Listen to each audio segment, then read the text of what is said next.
The gunshot shattered the morning silence, and Caleb Harlan knew his carefully constructed world was about to collapse. Blood stained the porch steps where he'd once carried his dying wife. Now he stood between a loaded rifle and the quiet woman who'd walked into his life 3 months ago, the woman his daughter called Mama, the woman he'd been fool enough to send away. The man holding that gun had come to reclaim what he believed was his, but Caleb had already made his choice. Some things are worth dying for. Some people are worth becoming someone different. Before we begin this journey across the windswept prairie where broken hearts learn to beat again, I invite you to stay with us until the very end. Drop a like, leave a comment telling me what city you're watching from. I love seeing how far these stories travel. Now, let's go back to where it all began. The Kansas wind had a way of cutting through a man, stripping away everything soft until only bone and resolve remained. Caleb Harlan had learned this truth the hard way, standing over fresh-turned earth 3 years ago, watching them lower Sarah into ground too hard, too cold, too final. Now he stood at that same grave in the fading light of an October evening, hat in his weathered hand, saying words he'd said 1,000 times before. "I'm doing my best, Sarah. God knows I'm trying. But Maggie," his voice cracked like old leather, "Maggie needs more than I know how to give." The prairie grass whispered around the simple wooden cross he'd carved himself, back when his hands still shook every time he picked up a tool, back when Maggie would wake screaming in the night and he'd hold her while they both wept for the woman who'd never come back. 3 years. 3 years of cooking meals that tasted like ash. 3 years of braiding hair wrong, of missed buttons and inside-out dresses. 3 years of watching his daughter's smile fade until she barely spoke at all, just watched him with those solemn brown eyes, Sarah's eyes, that seemed to ask why he couldn't be enough. The ranch stretched around them, 200 acres of stubborn survival. The barn needed new boards, the fence lines sagged in a dozen places. The vegetable garden Sarah had loved so dearly had gone to weeds and wild grass. Caleb worked from dawn until his body gave out, fell into bed, and woke to do it all again. It was enough to keep them fed. It wasn't enough to keep them whole. "Daddy?" The small voice made him turn. Maggie stood 10 feet away, her blonde hair tangled despite his clumsy attempts with the brush that morning. She wore the blue dress that was getting too small. He'd noticed yesterday but hadn't known what to do about it. 4 years old and already learning to be invisible, to ask for nothing, to expect nothing. "Time to go in, sweetheart." He settled the hat back on his head, pushed down the emotion that wanted to crack him open right there. Men didn't break. Men endured. She slipped her tiny hand into his calloused palm as they walked back toward the house. The 2-story structure stood solid against the horizon, painted white once, now faded to the color of old bones. Smoke rose from the chimney. He'd started the fire before coming out here, one of the 100 small tasks that filled his days like stones filling a well. Inside, the kitchen held the remnants of their simple supper: bread he'd bought in town, beans he'd heated over the stove, an apple cut into careful slices because Maggie's teeth were still small. She ate like a bird, picking at her food while he watched and worried and said nothing. After he'd washed the dishes and she'd changed into her nightgown, backwards, he'd fix it tomorrow, Caleb sat on the edge of her narrow bed, the same bed where Sarah used to sing lullabies.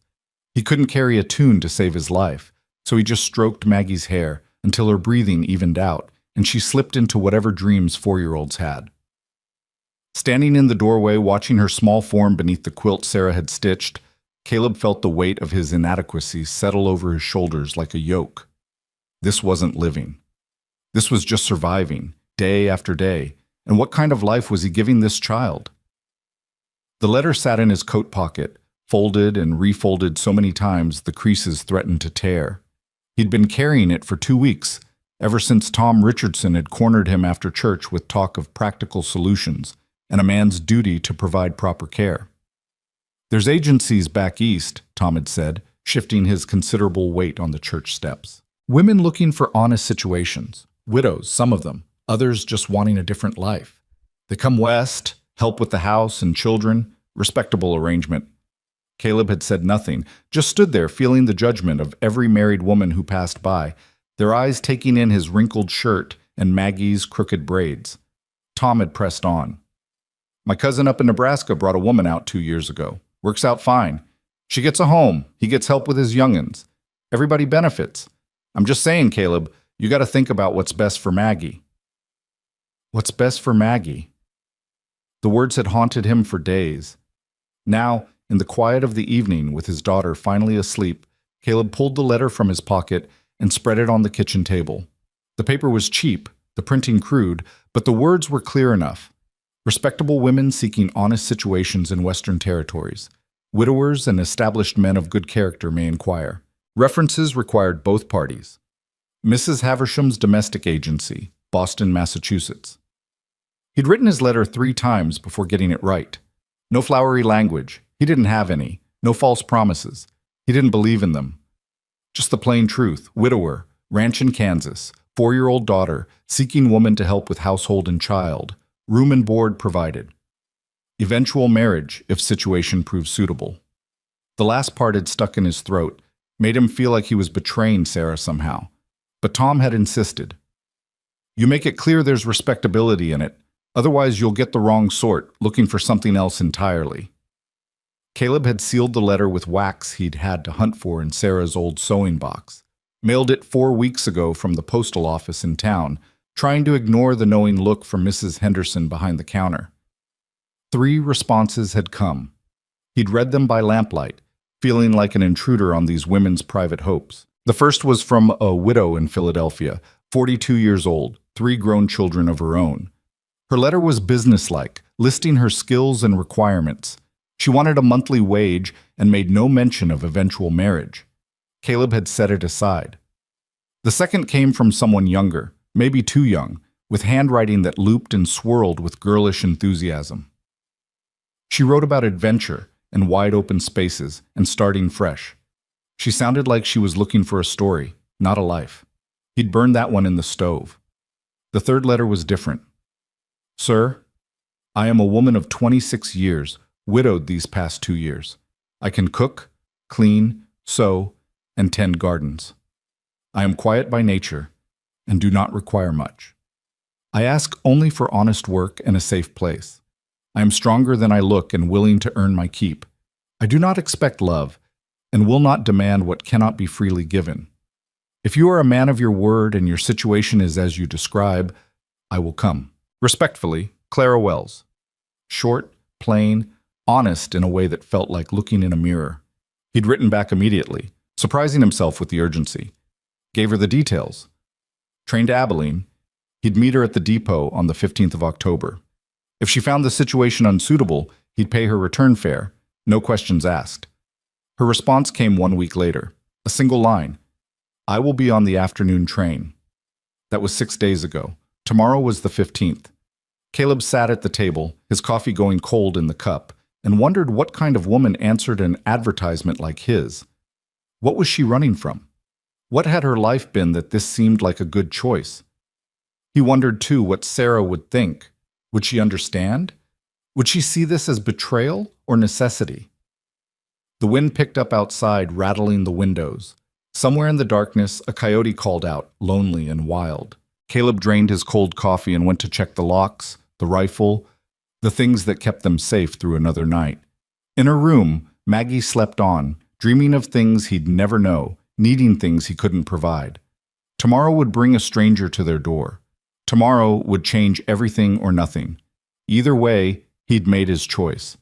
He just hoped it wasn't another mistake in a long line of mistakes that stretched back 3 years to the day Sarah took fever and never got better. But the morning of the 15th dawned cold and clear, the kind of October day that promised winter's approach. Caleb woke before light, as always, and went through the familiar routine. Fire in the stove, coffee in the pot, eggs and bread for breakfast. Maggie appeared in the kitchen doorway, still in her nightgown, rubbing sleep from her eyes. Morning, sweetheart. He tried for gentle, but his voice came out rough as always. Get dressed now. We're going to town. She nodded silently and disappeared. When she returned, she'd put her dress on correctly for once, though she'd missed 2 buttons.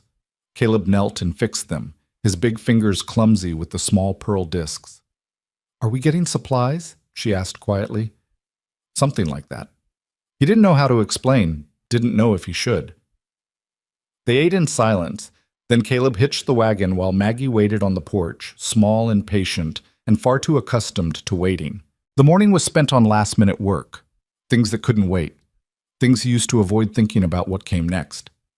Finally, near noon, they set out for town. The wagon rattled over the dirt road past the Richardson place, past abandoned homesteads where other families had tried and failed to make the prairie yield. Maggie sat beside him wrapped in her coat, not asking questions, just watching the landscape roll by. Abilene appeared on the horizon like a promise or a threat, depending on your perspective. The town had grown in recent years, fed by the railroad and the cattle drives that came up from Texas.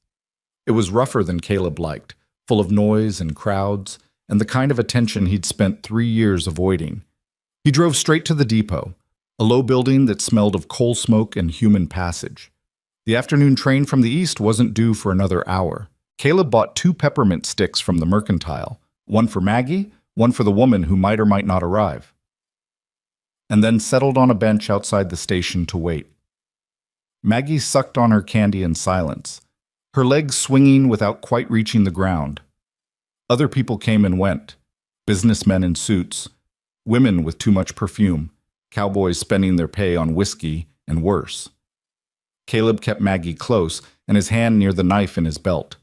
The train whistle sounded in the distance, mournful and mechanical. Maggie straightened up, interested despite herself. She'd only been on a train once, when they'd traveled to Sarah's family for the funeral. Caleb had no good memories associated with that sound. The locomotive pulled in with a screech of brakes and a blast of steam, all smoke and cinders and eastern industry invading the western prairie. Passengers began to disembark, mostly men, a few families, one woman in an expensive dress who was immediately met by a man in a fine carriage. Caleb stood, his heart doing something uncomfortable in his chest.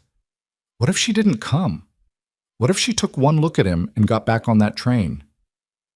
Then he saw her. She stood on the platform with a single worn carpet bag, looking around with an expression that was carefully blank. Brown dress, brown coat, brown hair pulled back in a severe bun. Plain wasn't quite the right word. More like she'd deliberately erased anything that might draw attention. She was thin, maybe too thin, with shadows under her eyes that spoke of poor sleep or worse. But what struck Caleb most was the way she held herself, tense as a deer that knows the wolves are close, ready to bolt at the first sign of danger. He approached slowly, hat in hand, Maggie pressed against his leg. "Mrs. Wells?" The woman turned, and for just a moment fear flashed naked across her face before she locked it down. Up close, he could see she was younger than he'd expected from her letter, but something in her eyes was older than the prairie itself. "Mr. Harlan?" Her voice was soft, nearly lost in the noise of the depot. "Yes, ma'am." He gestured to Maggie. "This is my daughter Maggie." Clara Wells looked down at the child, and something shifted in her expression, not quite softening, but maybe relaxing slightly. She knelt down slowly, as if sudden movements might startle them both. "Hello, Maggie." She pulled the second peppermint stick from Caleb's hand, he hadn't even realized he was still holding it, and offered it to the girl. "Your father got this for you." Maggie looked up at Caleb for permission. He nodded. She took the candy with a whispered, "Thank you," that Clara had to lean in to hear. When Clara stood, she met Caleb's eyes directly for the first time. Hers were gray, he noted, the color of storm clouds or granite. "I am here, Mr. Harlan, as promised." "Yes, ma'am." He reached for her bag. She flinched before catching herself, but she let him take it. It was lighter than he expected. Everything she owned, probably, and it weighed less than a sack of flour. They walked to the wagon in silence. Caleb helped her up to the seat. She moved stiffly, like someone who'd been traveling too long or hurt too recently, then lifted Maggie up between them. He climbed up last and took the reins. "It's about an hour to the ranch," he said as they pulled away from the depot. "Longer if the wind picks up." "That's fine." Clara sat perfectly still, her hands folded in her lap, her eyes fixed on the horizon. They rode in silence for a while, the only sounds the creak of the wagon and the steady clip of the horse's hooves. Maggie divided her attention between the candy and careful glances at the stranger beside her. Finally, Caleb felt compelled to speak. "I should tell you about the arrangement. You'll have your own room. It's small, but it's private. There's work, cooking, cleaning, looking after Maggie. I work the ranch dawn to dusk most days. I'll provide everything you need. And in return? Claire's voice was steady, but he heard the wariness underneath. In return, you stay. Help out. Give Maggie someone who, he struggled for words, someone who can do better than I can. Better than her father? Now there was an edge to her voice, the first real emotion he'd heard. Better than a man who doesn't know how to braid hair or when to add water to the oatmeal or what to do when she cries. The admission cost him, but it was true. I'm not asking you to be her mother. Just help her not grow up quite so wild. Claire was quiet for a long moment. Then, what happened to your wife? Fever. 3 years ago this past summer. Doctor said there was nothing to be done. He kept his eyes on the road. She went fast. Maggie doesn't remember her much, which is maybe a mercy. I remember my mother, Maggie said suddenly, her small voice surprising them both. She sang songs, and she smelled like flowers. Caleb's throat tightened. He'd thought she'd forgotten. She'd been so young. Clara looked down at the girl between them. Then you're very lucky. Some people don't have any memories at all. Something in the way she said it made Caleb glance over. Claire's face was carefully composed again, but he'd heard the weight of experience in those words. What about your husband? He asked, then immediately regretted it. You don't have to answer that. He died, she said simply. That's all that matters. But it wasn't, Caleb could tell. There was a story there, one etched in the tension of her shoulders and the careful way she held herself. Still, he was hardly in a position to pry. They were both here carrying their dead. Maybe that was enough common ground for now. The ranch came into view as the sun started its descent toward the horizon. Caleb watched Clara's face, trying to gauge her reaction. The house stood plain and weathered, the barn listing slightly to one side, the whole place radiating exactly what it was, hard work and harder living. It's not much, he said. It's more than nothing. Clara's response was matter-of-fact. Which is what I had. He pulled the wagon up to the house and helped them both down. Maggie ran ahead to the porch, suddenly animated by being home. Clara stood looking up at the building, her expression unreadable. Come inside, Caleb said. I'll show you around, then we can discuss details. He led her through the front door into the main room, a combination kitchen and sitting area with a stone fireplace and furniture Sarah had picked out from a catalog 8 years ago. Everything was clean enough but worn, lacking the small touches that made a house feel lived in rather than just occupied. Kitchen's here. I do most of my own cooking, but it's plain fare. Root cellars out back, chicken coop past that. Well, water's good, but you have to prime the pump sometimes.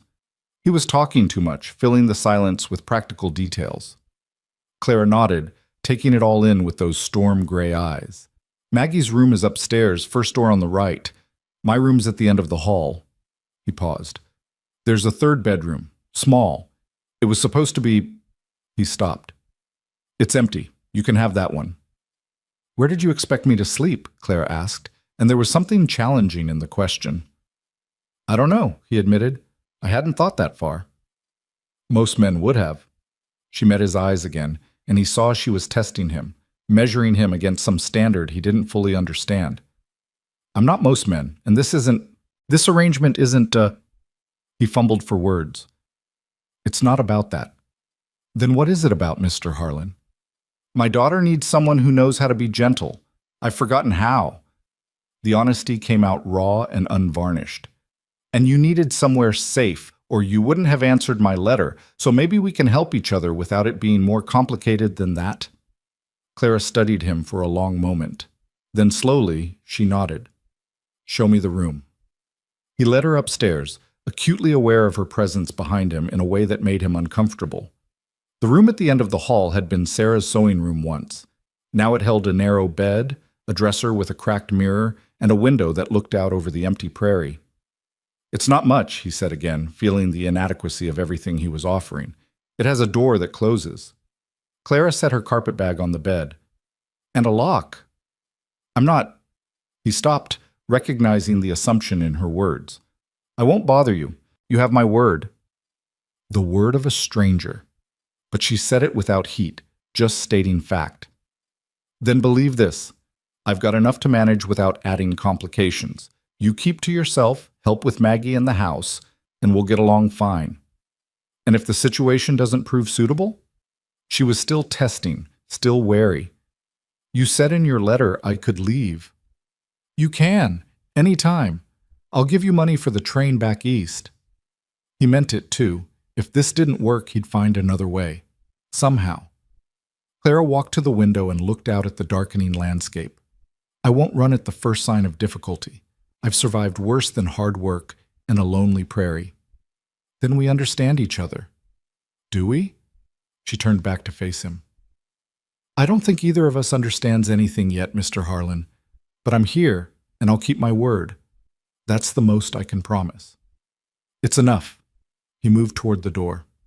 I'll let you settle in. Supper's in an hour. Nothing fancy. I didn't expect fancy. He paused in the doorway.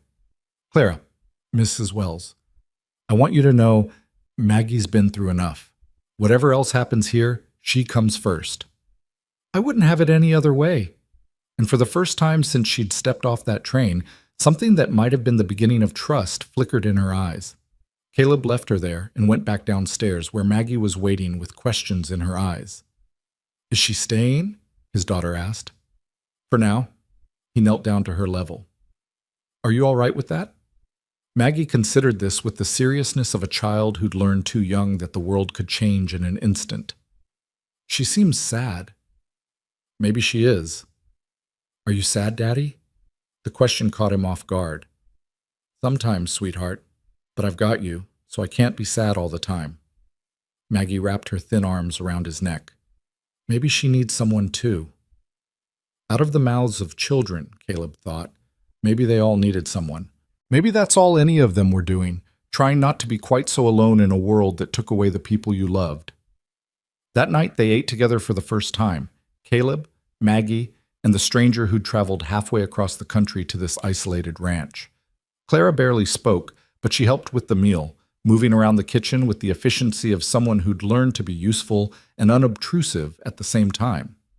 After supper, she volunteered to help Maggie get ready for bed. Caleb listened from downstairs as quiet voices drifted down the hall, Clara reading from a book of fairy tales he'd forgotten they owned, Maggie asking questions in that tentative way she had. When Clara came back downstairs, he was banking the fire for the night. She's asleep, Clara said. She fights it, but she's exhausted. She doesn't sleep well sometimes. Bad dreams. I know something about those. And they stood in the dim light of the dying fire, two damaged people trying to figure out how to exist in the same space. I'll be up before dawn, Caleb said. Ranch work starts early. You don't have to get up with me. I will anyway. Clara moved toward the stairs. I'm not here to be a burden, Mr. Harlan. I'll earn my place. You don't have to prove anything. Yes, she said quietly. I do. Then she was gone. Her footsteps soft on the stairs, the sound of her door closing with careful quietness. Caleb stood alone in the kitchen, wondering what he'd brought into his home. The woman upstairs was running from something. He was certain of that now. But so was he, in his own way, running from the memory of what he'd lost, from the man he used to be, from the capacity to feel anything beyond the daily grind of survival. Outside, the wind picked up, carrying with it the first real cold of approaching winter. Inside, three people who were still strangers to each other settled into an uneasy coexistence that was part hope, part desperation, and entirely uncertain. Tomorrow would bring its own challenges. The day after, more of the same. But something had shifted with Clara Wells's arrival, some long-frozen part of the house beginning, just barely beginning, to thaw. Caleb climbed the stairs to his own room, past the closed doors that held his daughter and the woman who'd answered his desperate advertisement.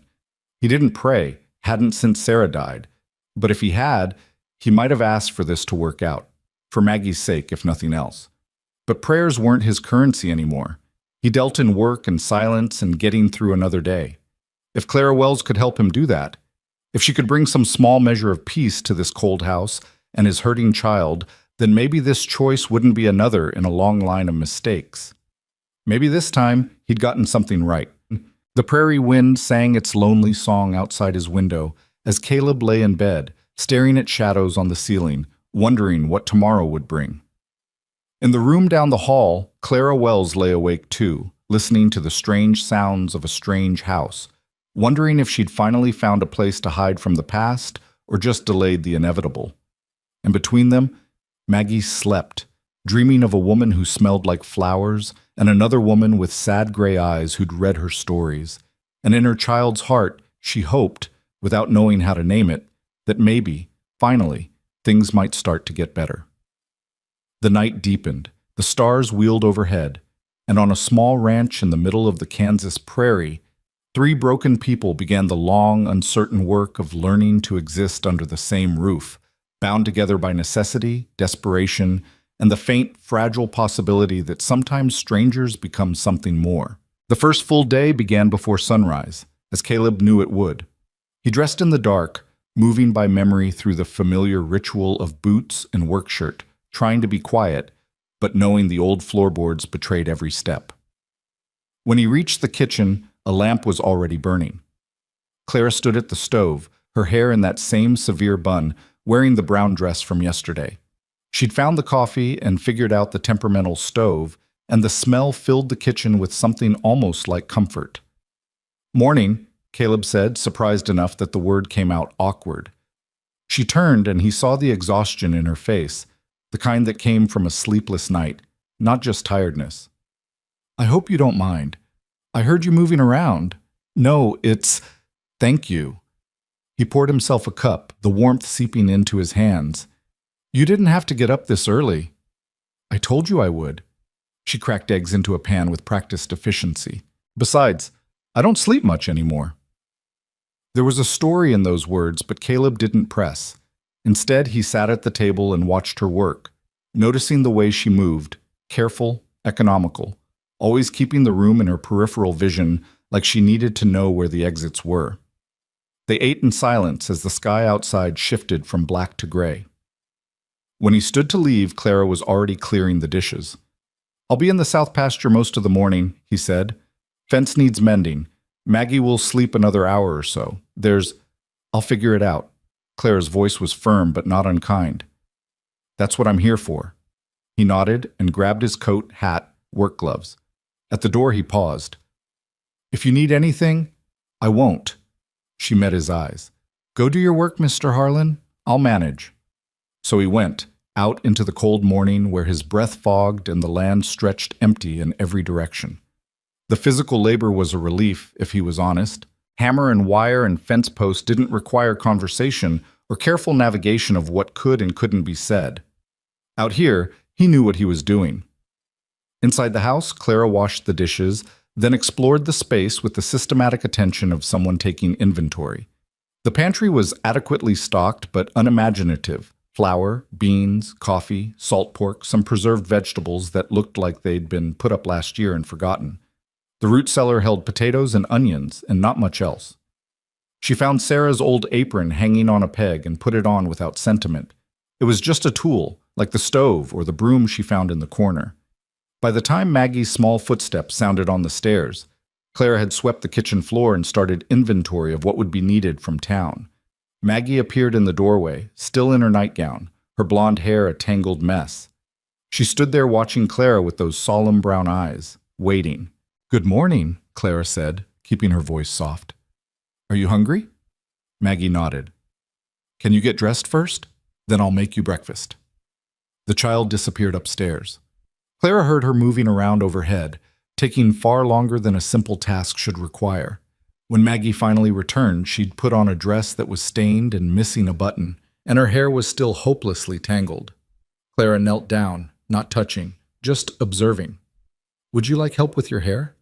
"Daddy tries, but he doesn't know how." "I know how." Clara stood and found the brush on a shelf near the wash basin. "Sit here." Maggie climbed onto a chair, and Clara began the patient work of unknotting hair that hadn't been properly brushed in who knows how long. The child winced once, but didn't complain, just sat perfectly still like she was used to enduring discomfort without protest. "Your mama had pretty hair," Clara said quietly, working through a particularly stubborn tangle. I bet she taught you to sit still like this. I don't remember. Maggie's voice was small. Just the smell of flowers. Clara's hands paused, then continued. Lavender, maybe, or lilac. What's that? They're flowers. They smell sweet. Maybe we can plant some in the spring. Daddy says nothing grows here but grass and trouble. Clara almost smiled at that. Your daddy sounds like a practical man, but even practical men can be wrong sometimes. She finished with the hair, braiding it into a neat plait, then found a ribbon in a drawer and tied it off. There. Much better. Maggie reached up to touch the braid, her expression uncertain, like she'd forgotten what it felt like to be properly tended to. Over the next few days, a routine established itself through sheer necessity and repetition. Caleb worked the ranch from dawn until exhaustion. Clara managed the house with quiet competence, cooking meals that were simple but better than anything Caleb had managed, keeping things clean and ordered without making a fuss about it. Maggie watched them both with careful attention, trying to understand these new patterns. On the third night, Caleb came in late to find Clara sitting at the kitchen table with his account book spread before her, a pencil in her hand. What are you doing? He didn't mean for it to sound so harsh, but those were private, his business. Clara didn't flinch. Trying to understand your household budget. You're spending too much on flour from town when you could buy it cheaper in bulk from the mill. And these prices for fabric, you're being robbed. I didn't ask you to look at those. No. She closed the book calmly. But I'm managing your household now, and I can't do that properly without understanding the finances. Unless you'd prefer I just cook what you give me and ask no questions? He stood there, caught between irritation and grudging respect. Sarah had always handled the household accounts. After she died, he'd just muddled through buying what he needed and not thinking too hard about whether he was being taken advantage of. Fine, he said finally, but talk to me before you change anything. Of course. She stood and started to leave, then paused. Mr. Harlan, when's the last time Maggie had clothes that fit properly? The question stung because he knew the answer. I don't know much about that sort of thing. I noticed. I can make her some dresses if you buy fabric, or alter what she has if you prefer.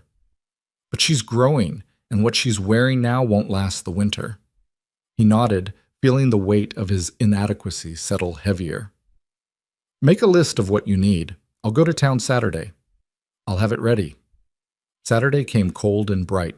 Caleb hitched the wagon early, and when he came back to the house, he found Clara waiting with Maggie beside her. Both were dressed for travel. I should come, Clara said before he could ask. To pick out the fabric and other things. It'll be faster and we'll get what we actually need. He wanted to refuse. Taking Clara into town meant questions, attention, people making assumptions. But she was right, and he was tired of making decisions about things he didn't understand. Fine. Get in. The ride to Abilene took an hour, Maggie between them again. The child had started talking more in the past few days, small comments and questions directed mostly at Clara. The woman answered patiently, never dismissing even the silliest inquiry. Why don't trees grow here? Maggie asked as they passed another stretch of empty grassland. They do, near water, but this land is too dry and the wind too strong. Trees need protection to grow like children do. Did you have trees where you lived before? Claire's expression didn't change, but something in her posture tightened. Yes, many trees. Did you like it there? No. The word was final, closing that door. Caleb glanced over, but Clara's face revealed nothing. She'd been with them almost a week now, and he knew exactly as much about her past as he had the day she arrived. Maybe less, because now he'd seen the nightmares that made her cry out in her sleep, the way she startled at sudden noises, how she positioned herself in every room to see both the door and the window. The woman was running from something. The question was whether it would follow her here. Town was busy with Saturday commerce, wagons and horses crowding the main street. Caleb pulled up to the mercantile and helped them down. Inside, the store smelled of leather and coffee and the pressed sawdust they used to keep the floors clean, Mrs. Henderson stood behind the counter, her sharp eyes taking in their arrival with obvious interest. Mr. Harlan, and this must be the new help I've been hearing about. Mrs. Wells, Caleb said shortly, not liking the speculation in the older woman's voice. She's here to pick up some supplies. I'm sure she is. Mrs. Henderson's smile was all teeth. Nice to see young Maggie looking more cared for. That hair's been properly done for once. Clara stepped forward before Caleb could respond. I need to see your fabric selection. Also thread, needles, and buttons. Do you have ready-made children's shoes? The list went on, delivered in a tone that was polite but businesslike, giving Mrs. Henderson no room for gossip or questions. Caleb found himself stepping back, watching Clara handle the transaction with practiced ease, negotiating prices and refusing to be swayed by the older woman's attempts to sell her inferior goods at premium prices. She knows her way around a ledger, Mrs. Henderson said to Caleb when Clara had moved away to examine fabric. Educated, is she? I wouldn't know. Caleb kept his voice flat. We don't discuss personal matters. Don't you? The woman's eyebrows rose. Living under the same roof and all. People will talk, you know. Let them. He met her eyes. We're not doing anything wrong. Course not. Just saying, a man alone with a strange woman, no formal arrangement announced. People notice these things. Then people should mind their business. He left Mrs. Henderson standing there and went to help Clara, who'd selected several yards of sturdy cotton and wool.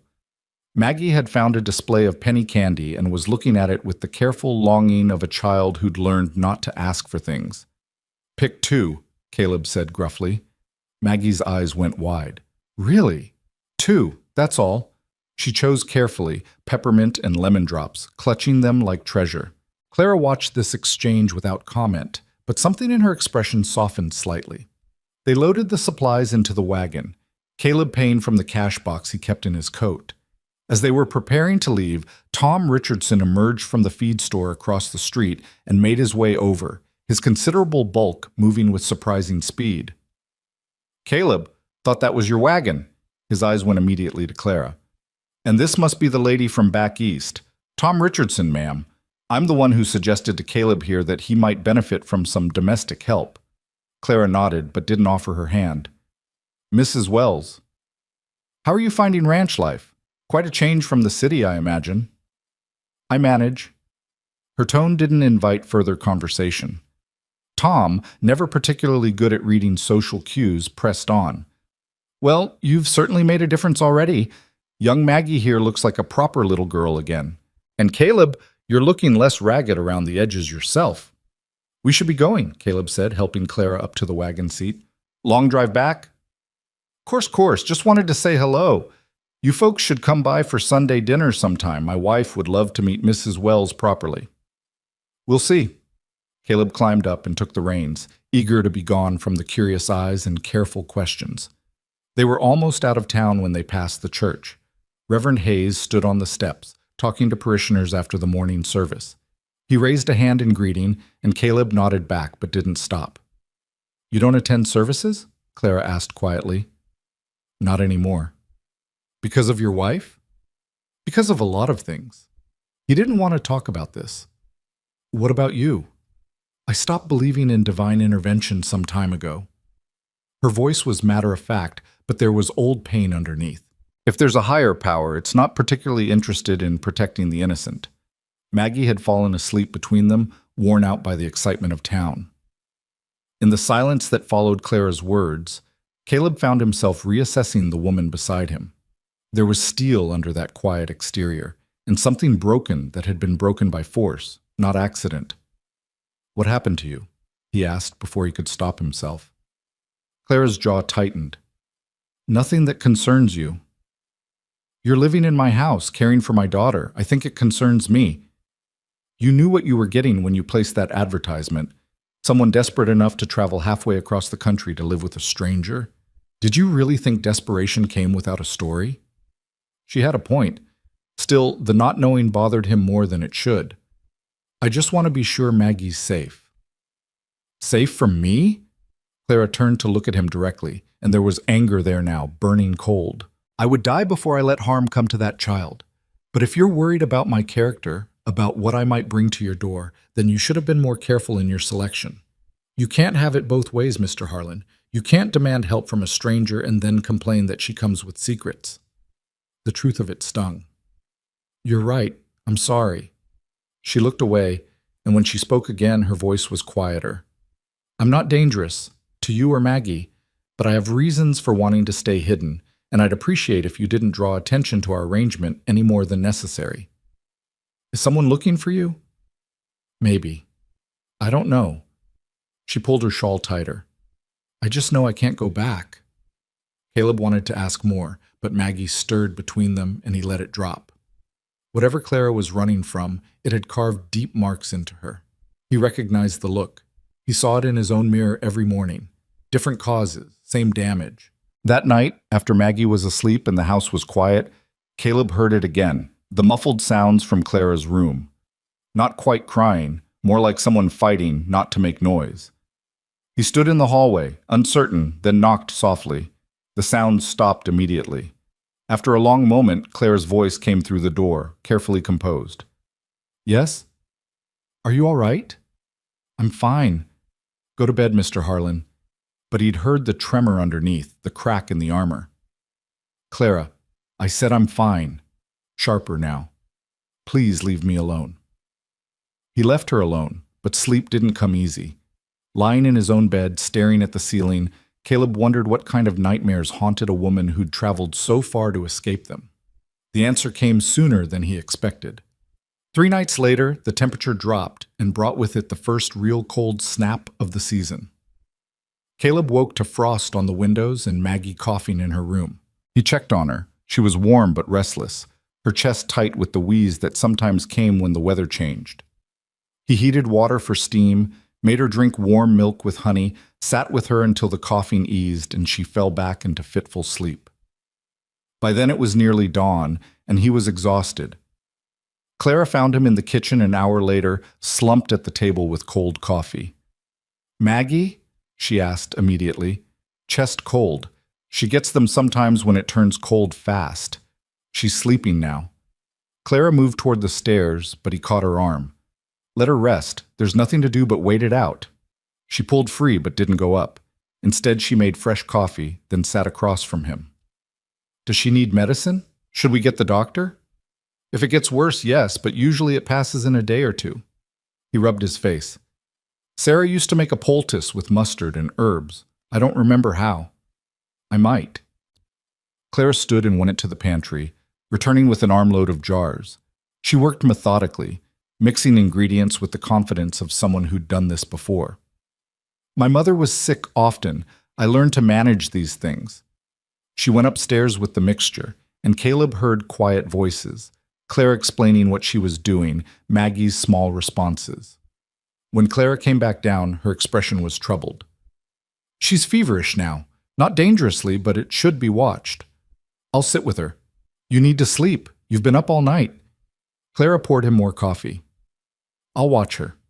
You rest a few hours, then take over if needed. He wanted to argue, but exhaustion was pulling at him. You'll wake me if... I'll wake you. She said it with such certainty that he believed her. Caleb climbed the stairs to his room and fell onto the bed fully clothed.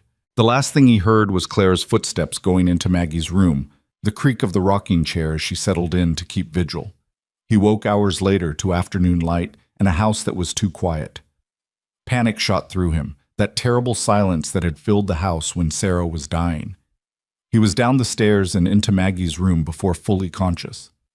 Clara sat in the rocking chair, Maggie curled in her lap, both of them asleep. The child's breathing was easier, the fever broken, sweat dampening her hair, and Clara held her carefully, protectively, one hand resting on Maggie's back as if monitoring every breath. Caleb stood in the doorway, something uncomfortable moving in his chest. His daughter looked small and safe in this stranger's arms. Clara looked less guarded in sleep, younger, the hard edges softened by exhaustion and lamplight. He must have made a sound because Clara's eyes opened immediately, that wariness snapping back into place. But she didn't startle, didn't disturb Maggie. The fever broke an hour ago, she whispered. She's been sleeping peacefully since. You should have woken me. Why? I was here. Clara looked down at the child in her arms. She's brave. Didn't complain once. She's learned not to. Caleb moved into the room, reaching for his daughter. I'll take her. You need rest too. But when he lifted Maggie, the child stirred and made a small sound of protest, reaching back toward Clara. The woman's expression flickered with something that might have been longing before she locked it away. "It's all right," Clara said softly to Maggie. "Your father's here. I'll be nearby." Maggie settled against Caleb's shoulder, but her eyes tracked Clara as the woman stood stiffly, one hand pressed to her lower back. "How long were you sitting there?" he asked. "I don't know. It doesn't matter." Clara moved toward the door, then paused. She called for her mother in her fever. "I didn't know what to say." The confession was quiet, almost vulnerable. Caleb shifted Maggie's weight. "There's nothing to say. The dead don't answer." "No." Clara looked back at them, and her expression was difficult to read. "But sometimes the living can fill the silence, if we're brave enough." She left him there with those words hanging in the air. Caleb held his daughter, feeling her steady breathing against his chest, and wondered if Clara was talking about Maggie or herself or all of them. The next morning, Maggie was weak but improving. She insisted on coming downstairs, and Clara settled her on the sofa with blankets and warm milk. The child watched Clara move around the kitchen with quiet attention, and something had shifted between them. Some invisible line crossed during the long night. "Clara?" Maggie's voice was hoarse but determined. "Yes, sweetheart?" The endearment came naturally, and both Clara and Caleb noticed it at the same moment. Clara's hands stilled in the bread dough she was kneading.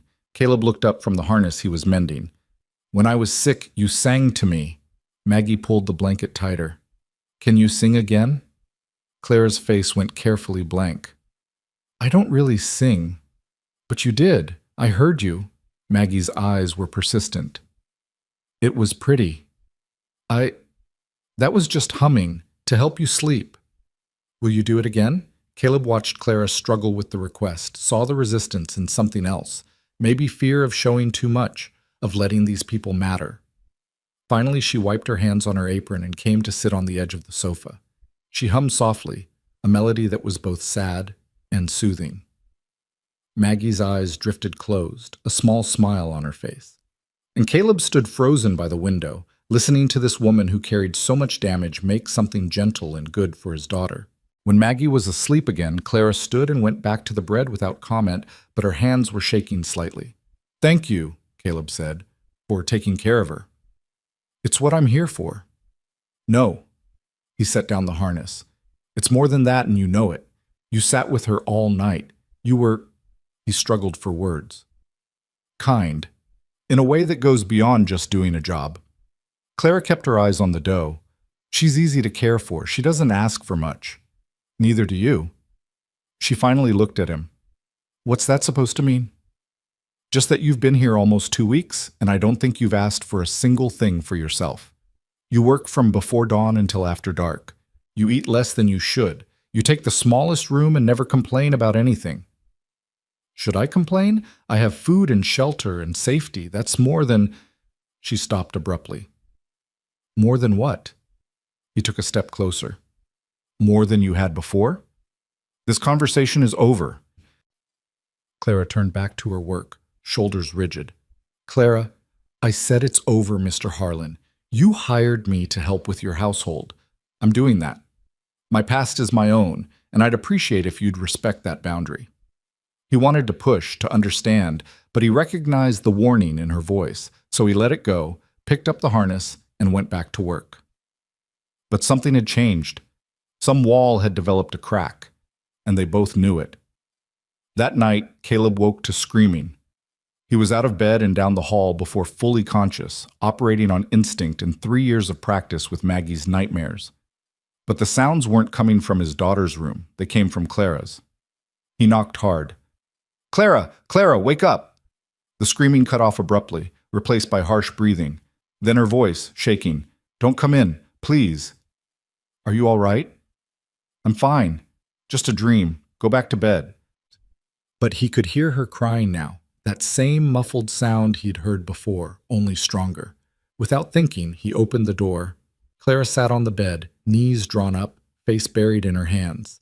She was shaking violently, making those sounds that came from somewhere too deep for regular tears. "I told you not to come in," she said through her hands. "I don't always follow instructions." He sat carefully on the edge of the bed, not close but not far. What did you dream about? Nothing. Everything. It doesn't matter. It matters enough to make you scream like that. She raised her head, and even in the dim light he could see the devastation in her face. Do you really want to know? Do you really want to hear about what happened to me? Because once I tell you, you can't unknow it, and you might not want me in this house anymore. Try me. Clara laughed, but it was a broken sound. My husband was not a good man. When he died, it was not peaceful, and it was not an accident, and I was there when it happened. That's all you need to know. The words hung between them, heavy with implication. Caleb processed them carefully. Did you kill him? The law says no. I say, she drew a shaky breath. I say I survived him, which amounts to the same thing. And now you're running from someone who doesn't agree with the law's verdict? Maybe. His family has money and connections. They believe I got away with murder. They might come looking, or they might not. I don't know. She wrapped her arms around herself. I just know I couldn't stay where I was. Every day was waiting for them to change their minds, to decide I needed to pay after all. So when I saw your advertisement, it seemed like a chance to disappear. Caleb sat with this information, turning it over. Did he hurt you? Does it matter? Yes. Clara was quiet for a long moment, then, yes, often, in ways that don't leave scars people can see. The simple admission carried the weight of years. Caleb felt something dark and angry move through him, the same rage that had consumed him when Sarah died, that helpless fury at the unfairness of it all. I'm sorry. Don't be sorry, just... She wiped at her eyes. Just don't tell me I need to leave, not yet. Give me a little more time to figure out where else I can go. Why would I tell you to leave? Because I'm trouble. Because I might bring danger here. Because, Clara. He waited until she looked at him. I don't care about your past. I care about whether you're good to my daughter and whether you'll keep your word. Everything else is just noise. She searched his face, looking for the lie, the judgment, the rejection. When she didn't find it, something in her seemed to crack open. Fresh tears came, and this time she didn't try to hide them. Caleb did something then that surprised them both. He reached out and pulled her against his shoulder, awkward and uncertain, but genuine. She resisted for only a moment before collapsing into it, finally letting someone else carry a portion of the weight she'd been bearing alone. They sat like that for several minutes, two damaged people finding unexpected comfort in shared brokenness. When Clara finally pulled back, she looked exhausted, but somehow lighter. Thank you, she said quietly. For what? For not being the man I expected you to be. Caleb stood, suddenly uncomfortable with the intimacy of the moment. Get some rest. Morning comes early. Mr. Harlan? He paused at the door. I meant what I said. I would never let anything happen to Maggie. Whatever comes looking for me, I'll face it away from here. I won't let my past hurt her. Our past is always part of us, Caleb said, but it doesn't have to define our future. Sarah taught me that, even if it took me 3 years to remember it. He left her there and went back to his own room. But sleep was a long time coming. In the morning, they would go back to their careful dance of coexistence, but something fundamental had shifted. They'd seen each other's damage now, acknowledged the weight they both carried. And in the weeks that followed, as winter deepened and the prairie grew white with snow, the house slowly transformed from a place of survival into something that almost resembled a home. Fragile and uncertain, built on necessity and shared pain, but real nonetheless. Winter settled over the prairie like a held breath, transforming the landscape into something both beautiful and merciless. Snow came in waves, burying the fence lines and turning the daily work of survival into something that required every ounce of strength Caleb possessed. But inside the ranch house, something unexpected was blooming. Clara had been with them almost 3 months now, and the changes were impossible to ignore. Maggie laughed more, her small voice filling rooms that had been silent for years. The kitchen always smelled of bread or stew or something baking. Curtains that hadn't been washed since Sarah died now hung clean at the windows. The house breathed differently, lived differently. And Caleb found himself noticing things he'd sworn he wouldn't notice. The way lamplight caught in Clara's dark hair when she sat mending by the fire. The quiet competence of her hands as she worked. The rare moments when her guard dropped and something that might have been contentment crossed her face. He told himself it meant nothing. She was here to help with Maggie, to manage the household. That was all. The fact that he'd started taking more care with his appearance, shaving more regularly, noticing when she smiled, those were just the natural result of having another adult in the house. Nothing more. But late at night, lying alone in his bed, he couldn't quite convince himself that was true. It was a Saturday morning in early February when everything began to unravel. Caleb had taken the wagon to town for supplies, something he usually did alone, but Clara had asked to come along, needing fabric and thread. Maggie had begged to stay home. She'd been playing in the barn with a litter of barn kittens and didn't want to leave them. "I don't like leaving her alone," Caleb said as he hitched the horses. "She'll be fine for a few hours. We'll be back before lunch." Clara climbed up to the wagon seat, wrapped in the heavy wool coat he'd bought her in December. She'd protested the expense, but he'd insisted. The brown coat she'd arrived in was barely thick enough for autumn, let alone a Kansas winter. They rode in comfortable silence, something that had developed between them over the months, the ability to be quiet together without it feeling awkward or forced. The road was clear, the sky that hard blue that came with bitter cold. "Spring will come eventually," Clara said, watching the frozen landscape roll past. "Hard to believe right now, but it will. You've never seen a prairie spring. It's something else. Everything green all at once, wildflowers as far as you can see." Caleb surprised himself with the enthusiasm in his voice. He hadn't thought about spring with anything but dread since Sarah died, just another season to survive. "Will you teach me their names? The flowers?" "If you want. Though I only know a few. Sarah was the one who knew all the plants." He'd gotten better at saying her name without feeling like he was swallowing glass. Clara had never acted jealous of his memories, never tried to erase the woman who'd come before. If anything, she encouraged Maggie to remember, to talk about the mother she barely recalled. They reached Abilene just before noon, the town busy with Saturday commerce despite the cold. Caleb pulled up to the mercantile and helped Clara down, his hands lingering a moment longer than necessary on her waist. She met his eyes briefly, something unspoken passing between them, before turning toward the store. Inside, Mrs. Henderson greeted them with her usual mix of curiosity and barely concealed judgment. "Mr. Harlan, Mrs. Wells, didn't expect to see you both in town today." "Just picking up some things," Caleb said shortly. Clara moved toward the fabric section while Caleb discussed his order with Mrs. Henderson. He was only half listening to the woman's chatter about weather and town gossip when he noticed Clara had gone completely still near the window, her face drained of all color. "Clara?" He moved toward her. "What's wrong?" She didn't respond, just stood frozen, staring out at the street. Caleb followed her gaze and saw a man on horseback, well-dressed, Eastern clothes, riding a horse that was too fine for practical ranch work. The man was asking something of a passerby, gesturing with a piece of paper in his hand. "We need to leave," Clara whispered, her voice barely audible. "Right now." "Who is that?" "Someone from before. We need to go. Please, Caleb." It was the first time she'd used his given name, and the fear in her voice made the decision for him. "Go out the back. I'll meet you at the wagon." But it was too late. The man had seen them through the window, his eyes locking on Clara with unmistakable recognition. He dismounted and headed straight for the store entrance. Clara grabbed Caleb's arm, her fingers digging in hard enough to bruise. "Don't let him take me. Please." "I won't." He positioned himself between her and the door as it opened. The man who entered was in his 30s, handsome in a polished way that spoke of money and privilege. His eyes went straight to Clara, cold and calculating. "Clara." His voice was smooth, cultured, with an edge of steel underneath. "You've led us on quite a chase." "Mr. Thornton." Clara's voice was steady, but Caleb could feel her trembling behind him. "I have nothing to say to you." "That's unfortunate, because I have quite a lot to say to you."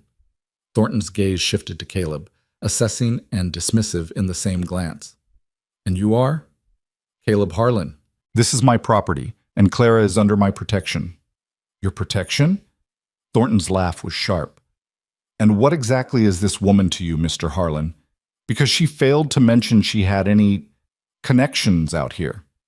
That's none of your concern." Actually, it is very much my concern. Thornton pulled a folded document from his coat. Clara Wells, or should I say Clara Thornton, is wanted for questioning regarding the death of my brother. She fled Boston before the investigation was complete. The words hung in the air like poison. Mrs. Henderson had stopped even pretending to work, openly listening now. Caleb could feel the weight of attention from the other customers in the store. The inquest cleared me, Clara said, her voice stronger now. I was found to have acted in self-defense. A convenient verdict, bought and paid for by sympathetic judges who felt sorry for the poor widow. Thornton's smile was cruel. But my family has resources, Clara. We can make that verdict go away. We can ensure you face a proper trial. For what crime? Caleb stepped forward, putting himself more directly between them. If she was cleared by the law, what right do you have to harass her? The right of families seeking justice for a murdered brother. Thornton's eyes were hard as stone. My brother may have had his faults, but he didn't deserve to die at the hands of his own wife. He deserved worse, Clara said quietly, and there was such cold certainty in her voice that several people in the store gasped. You see? Thornton addressed the growing crowd. She admits it. She killed him and feels no remorse. That's not self-defense. That's murder. That's enough. Caleb's voice cut through the rising murmur. Clara stays with me. If you have legal cause to take her, bring a marshal with proper papers. Otherwise, get out of my sight. Thornton's expression hardened. You're making a mistake, Mr. Harlan. Protecting a murderess will only bring you trouble. Then I'll deal with it. But you touch her, and you'll have more than trouble to worry about. For a long moment, the two men stared at each other, the tension thick enough to choke on. Then Thornton smiled, cold and confident. Very well. But this isn't over, Clara. My family doesn't give up easily. We will see justice done, one way or another. He tipped his hat with mock courtesy and walked out, leaving a wake of whispers and speculation. Caleb turned to find Clara standing rigid, her face still pale but her chin raised in defiance. Let's go. They left the mercantile without finishing their shopping, ignoring Mrs. Henderson's attempts at questions. Outside, Thornton was mounting his horse, watching them with that same calculating expression. Think carefully about the choices you make, Mr. Harlan, he called out. Harboring a fugitive is a serious offense. She's not a fugitive. Now get out of my town. Thornton laughed and rode off, but not toward the edge of town, toward the hotel. He was staying then, planning something. The ride back to the ranch was tense and silent. Clara sat beside him, looking straight ahead, her hands clenched white-knuckled in her lap.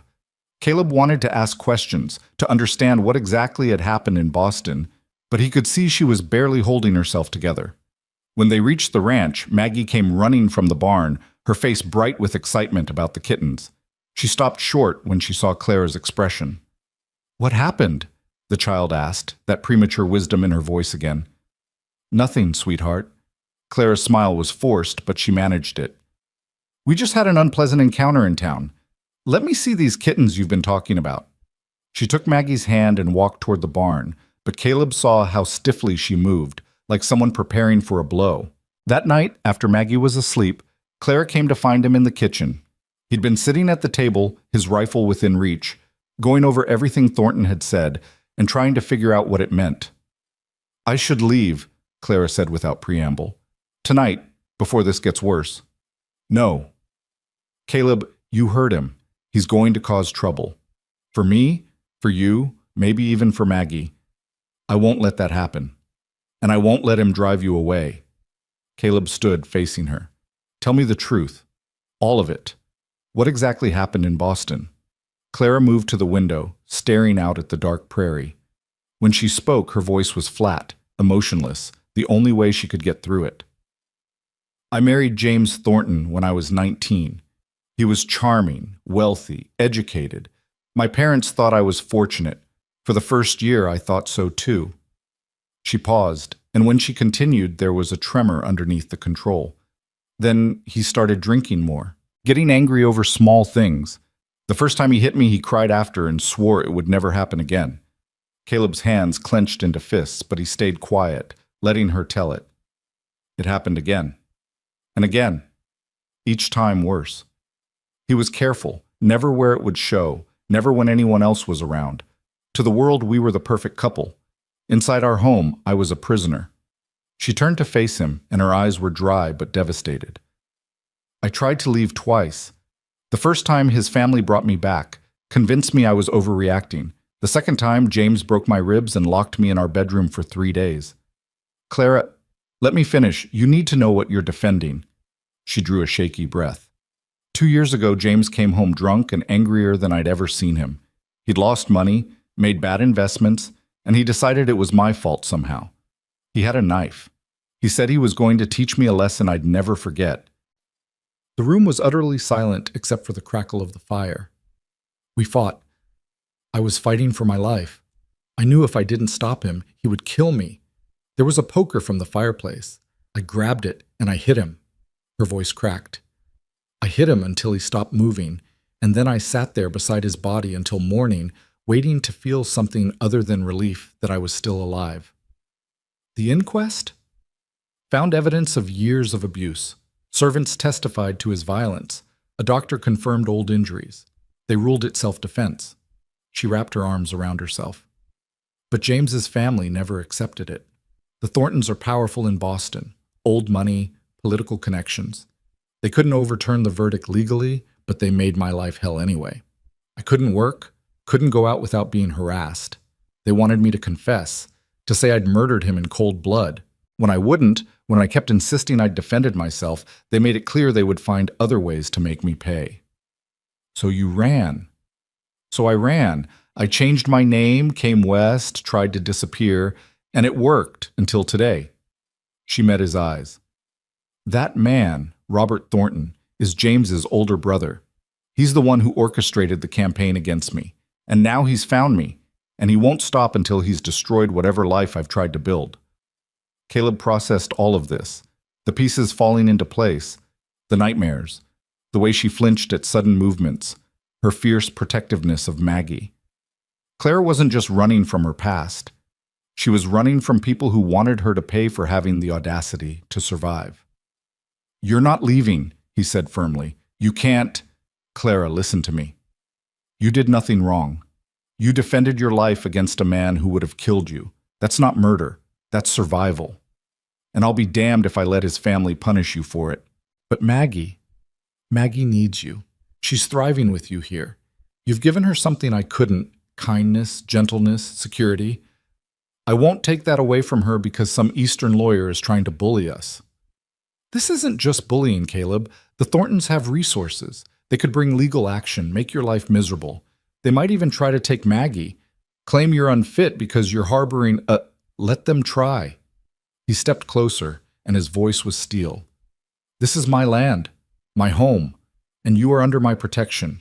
That means something out here. Tears finally spilled over onto Claire's cheeks. Why? Why would you risk everything for me? Because somewhere in the last 3 months, you stopped being the hired help and became part of this family. Because Maggie loves you. Because He caught himself before finishing that thought, but something of it must have shown in his face because Claire's expression shifted, became something complicated and uncertain. I don't deserve this, she whispered. Maybe not, but you're getting it anyway. She laughed, broken and watery. You're a stubborn man, Caleb Harlan. So I've been told. They stood there in the lamplight, the weight of everything unsaid hanging between them. Then Clara did something unexpected. She stepped forward and wrapped her arms around him, holding on like he was the only solid thing in a shifting world. Caleb's arms came up automatically, pulling her closer, and for a moment they just stood there, drawing strength from each other. He could feel her heartbeat, smell the faint lavender scent she'd started using. Maggie had been right about the flowers. And something in his chest cracked open, letting in feelings he'd thought died with Sarah. Thank you, Clara murmured against his shoulder, for believing me, for not sending me away. You're one of us now. We protect our own. She pulled back to look at him, and there was something in her eyes that made his breath catch. Caleb! A sound outside cut her off. Horses approaching fast, multiple riders. Caleb's hand went immediately to his rifle, and Clara's face went white. Stay here with Maggie, he ordered, moving toward the door. Caleb, wait! but he was already outside, rifle in hand, positioning himself on the porch. 4 riders approached through the darkness, and in the light from the house windows he recognized Thornton at the front. The other 3 were rough-looking men, hired muscle by the look of them. "Mr. Harlan!" Thornton called out, reining in his horse at a safe distance. "I've come to make you an offer." "Not interested." "You haven't heard it yet. I'm prepared to pay you a substantial sum, let's say $500, if you convince Clara to return to Boston with me voluntarily. No violence, no legal complications. Just a business transaction. Clara's not for sale." "Everyone has a price, Mr. Harlan. Surely a struggling rancher could use $500. Think what it could do for that little girl of yours." Rage flooded through Caleb, hot and sharp. "Get off my property." "I'm trying to be reasonable here." Thornton's voice hardened. "But if you insist on being difficult, I have other options. I could claim you've kidnapped Clara, or holding her against her will. Or perhaps I should mention to the townspeople that you're living in sin with a woman who's not your wife. That could cause problems for a man trying to raise a daughter, couldn't it? Last warning, leave now or I start shooting." "You'd shoot an unarmed man in front of witnesses?" "You brought armed men to threaten my family. That makes you fair game in my book." One of the hired men shifted in his saddle, and Caleb swung the rifle toward him. "Don't even think about it." The tension stretched like wire ready to snap. Then from behind Caleb, Clara's voice cut through the night. "I'll go with you." "No." Caleb didn't turn, didn't take his eyes off Thornton. "Get back inside." "I won't let you get hurt because of me." Clara moved to stand beside him, and he could see she was shaking, but determined. "I'll return to Boston, face whatever legal action you think you can bring. Just leave these people alone." "Clara, that's very sensible of you." Thornton's smile was triumphant. "Get your things. We leave tonight." "Like hell." Caleb stepped in front of her. "She's not going anywhere." "Mr. Harlan, you're making this much more difficult than it needs to be. And you're about to find out what happens when you threaten a man's family on his own land." "Your family?" Thornton's laugh was sharp. "She's not your wife. She's barely even your servant. You have no legal claim to her whatsoever." "Then I'll make one." The words came out before Caleb fully thought them through. "Clara's my wife. Has been for weeks now. We just haven't announced it yet." The silence that followed was deafening. Clara stared at him, shock written across her face. Thornton's expression darkened dangerously. "You're lying." "Prove it." Caleb's voice was steady, certain. "We were married by Reverend Hayes, private ceremony, but legal enough. So she's got my name and my protection, and you've got no claim on her at all. That's a convenient story." "It's the truth." Caleb put his arm around Clara's shoulders, feeling her trembling under his touch. "Now get off my land before I exercise my right to defend it." For a long moment, Thornton just sat there, rage and calculation warring on his face. Then he gestured to his men and wheeled his horse around. "This isn't over, Harlan. I'll verify your claims, and if I find out you're lying, you know where to find me." Thornton rode off into the darkness, his hired men following. But there was a promise in the way he left, a certainty that this was far from finished. Caleb stood on the porch until the sound of hoofbeats faded completely, his rifle still in hand, Clara still pressed against his side. Only when he was certain they were gone did he lower the weapon and turn to face her. "I'm sorry," he said immediately. "I shouldn't have—" "That was brilliant," Clara finished, and there was something like wonder in her voice. "And completely insane. It bought us time, but he'll check when he finds out we're not actually married. Then we make it true." Caleb stared at her. "What? Marry me?" Clara's voice was steady despite the wildness of what she was proposing. "Make your lie into truth. It's the only way to give me legal protection from the Thorntons. As your wife, I'd be under your authority by law. They couldn't force me to return to Boston, couldn't bring charges without your permission. Clara, we can't just—" "Why not?" She stepped back to look at him fully. "We're already living as a household. Maggie already thinks of us as a family unit. The only thing missing is the legal binding, and right now, that's exactly what we need. But you'd be trapped here, bound to me legally. After everything you went through with your first husband, you're not him." She said it with absolute certainty. In 3 months, you've never raised your voice to me in anger, never tried to control me, never made me feel like less than human. You've been kind and respectful and decent. Those are things I never thought I'd find in a man again. That's just basic human behavior. Not to me, it isn't. She took his hand, her fingers cold in his. I'm not saying this has to be a real marriage in every sense. We can keep our arrangement exactly as it is, separate rooms, separate lives, just legally bound for protection. But Caleb, this solves both our problems. You need help with Maggie and the ranch. I need legal protection from people who want to destroy me. Why not make it official? He wanted to argue, to point out all the ways this could go wrong. But looking at her face, determined, hopeful, scared but trying to be brave, he found himself considering it. The house had been better with her in it. Maggie had been better. Even he had been better, working with purpose again instead of just surviving each day. And if he was being honest with himself, the thought of Clara leaving, of the house going back to that cold silence, was unbearable. If we do this, he said slowly, it has to be your choice. Not because you're scared or desperate, but because you actually want to stay here. With us. I do want to stay. These past months have been... She struggled for words. I've been happier here than I've been in years. Maggie makes me remember what it's like to believe in good things. This place makes me feel safe. And you... She stopped, color rising in her cheeks. And me what? And you make me think maybe I'm not as broken as I thought I was. The words hung between them, raw and honest. Caleb realized he was still holding her hand, her fingers warming slowly in his grip. All right, he said, surprising himself with how easily the decision came. We'll do it. Tomorrow I'll ride to town, talk to Reverend Hayes, make the arrangements. But Clara, I need you to understand, once we do this, I take my vows seriously. You'd be my wife, under my protection, part of my family. I don't do anything halfway.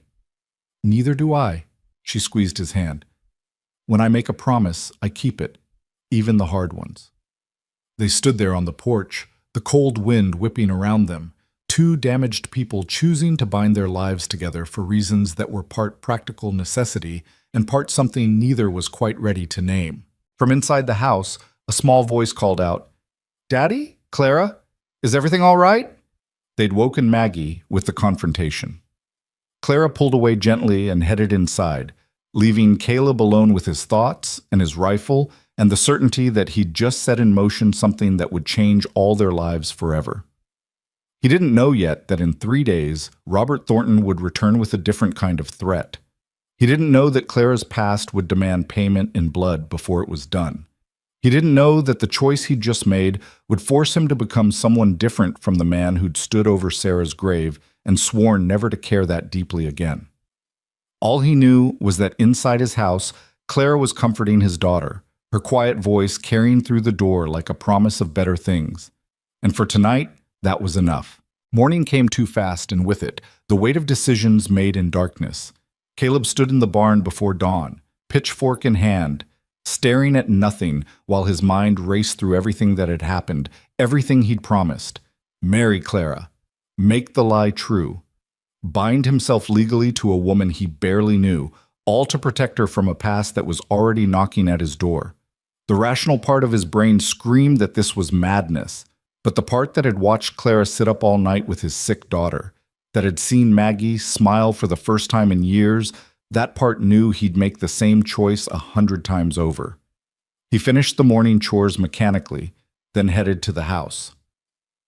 Inside, Clara was already up, moving around the kitchen with practiced efficiency. She looked tired, shadows under her eyes suggesting she'd slept as poorly as he had. "Morning," he said, hanging his coat by the door. "Morning." She poured him coffee without being asked. Their routine so established now, it felt like it had always been this way. "I've been thinking about yesterday." "So have I." "And?" She set the cup in front of him, her hands steady despite the tension in her shoulders. "And I meant what I said. If you still want to do this, I'll ride to town today, make the arrangements with Reverend Hayes." Clara sat down across from him, her fingers wrapped around her own cup. "Before you do that, there's something you need to know. Something I should have told you last night, but I was too frightened." Caleb's stomach tightened. "What is it?" "Robert Thornton isn't just trying to bring me back to face charges. He wants something else. She met his eyes. James, my husband, he had money set aside, investments, property. When he died, it all came to me as his widow. The Thornton family contested the will, but the court upheld it. I have access to nearly $50,000. Caleb nearly dropped his coffee. 50,000? It's tied up in banks back east, and I can't access it without revealing where I am. But that's what Robert really wants. He wants me to sign everything over to the family, to renounce any claim to James's estate. The murder accusations are just leverage to force me to comply. Why didn't you tell me this before? Because I didn't want you to think I was using you, that I had ulterior motives for being here. Claire's voice was steady, but her eyes pleaded for understanding. That money is blood money to me. I don't want it. Don't want anything that came from James. But the Thorntons see it as family wealth that I stole by killing their son and brother. Caleb sat back, processing this new information. $50,000 was more money than he'd see in 10 lifetimes of ranching. It changed everything and nothing at the same time. Do they know you have access to it? They know I haven't touched it. I think Robert believes I'm waiting until things die down. Then I'll withdraw it and disappear completely. He wants to find me before that happens. And if we marry, what happens to the money then? Legally, it would become yours to manage. As my husband, you'd have authority over my assets. She said it carefully, watching his reaction. That's another reason I need you to understand what you'd be agreeing to. This isn't just about protecting me from false charges. It's about refusing a fortune that powerful people believe belongs to them. Caleb stood and walked to the window, looking out at his land. 200 acres of stubborn survival. A life built on hard work and modest means. That money could transform everything. New barn, better stock, hired hands to ease the burden, security for Maggie's future. I don't want their money, he said finally. What? I don't want anything that came from a man who hurt you. He turned to face her. If we do this, that money stays exactly where it is. Let it rot in whatever bank holds it. I won't profit from your suffering. Something shifted in Claire's expression, surprise, relief, and something deeper that she quickly hid. That's a lot of money to refuse on principle. Some things matter more than money. You taught me that watching you with Maggie. You could have just done your job, kept your distance, collected your pay. Instead, you love her like she's your own. That kind of goodness doesn't come from wealth. It comes from character. And I'll be damned if I let those Eastern bastards make you feel like you owe them anything. Claire's eyes filled with tears. You mean that? Every word. She stood and crossed to him, and for a moment they just looked at each other, this man and woman who'd found each other through a desperate advertisement, who were about to bind their lives together for reasons that got more complicated by the hour. Then yes, Clara said quietly, let's make this real. Let's get married. Footsteps on the stairs made them step apart. Maggie appeared in the doorway, rubbing sleep from her eyes, her blonde braid messy from tossing in bed. Why are you both up so early? The child asked. Caleb knelt down to her level. Sweetheart, Clara and I need to talk to you about something important. Maggie's eyes went immediately wary, the look of a child who'd learned that important conversations usually meant bad things. Is Clara leaving? No. Clara came to kneel beside Caleb. Actually, the opposite. Your father and I have decided to get married. That means I'd be staying here permanently, becoming part of your family in an official way. Maggie looked between them, trying to process this. Like how Mama was part of the family? The question hung heavy in the air. Caleb felt his throat tighten, but Clara answered with gentle honesty. Yes and no. Your mama will always be your mama. Nothing changes that.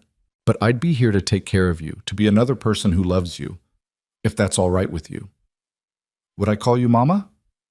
You can call me whatever feels right to you. Clara is fine. Or if someday you want to call me something else, that's fine too. Maggie was quiet for a long moment, her small face serious. Then she turned to Caleb. Do you love her? The question caught him completely off guard. Clara's eyes widened, and he could see she was holding her breath. He struggled for words that would be honest but not overwhelming.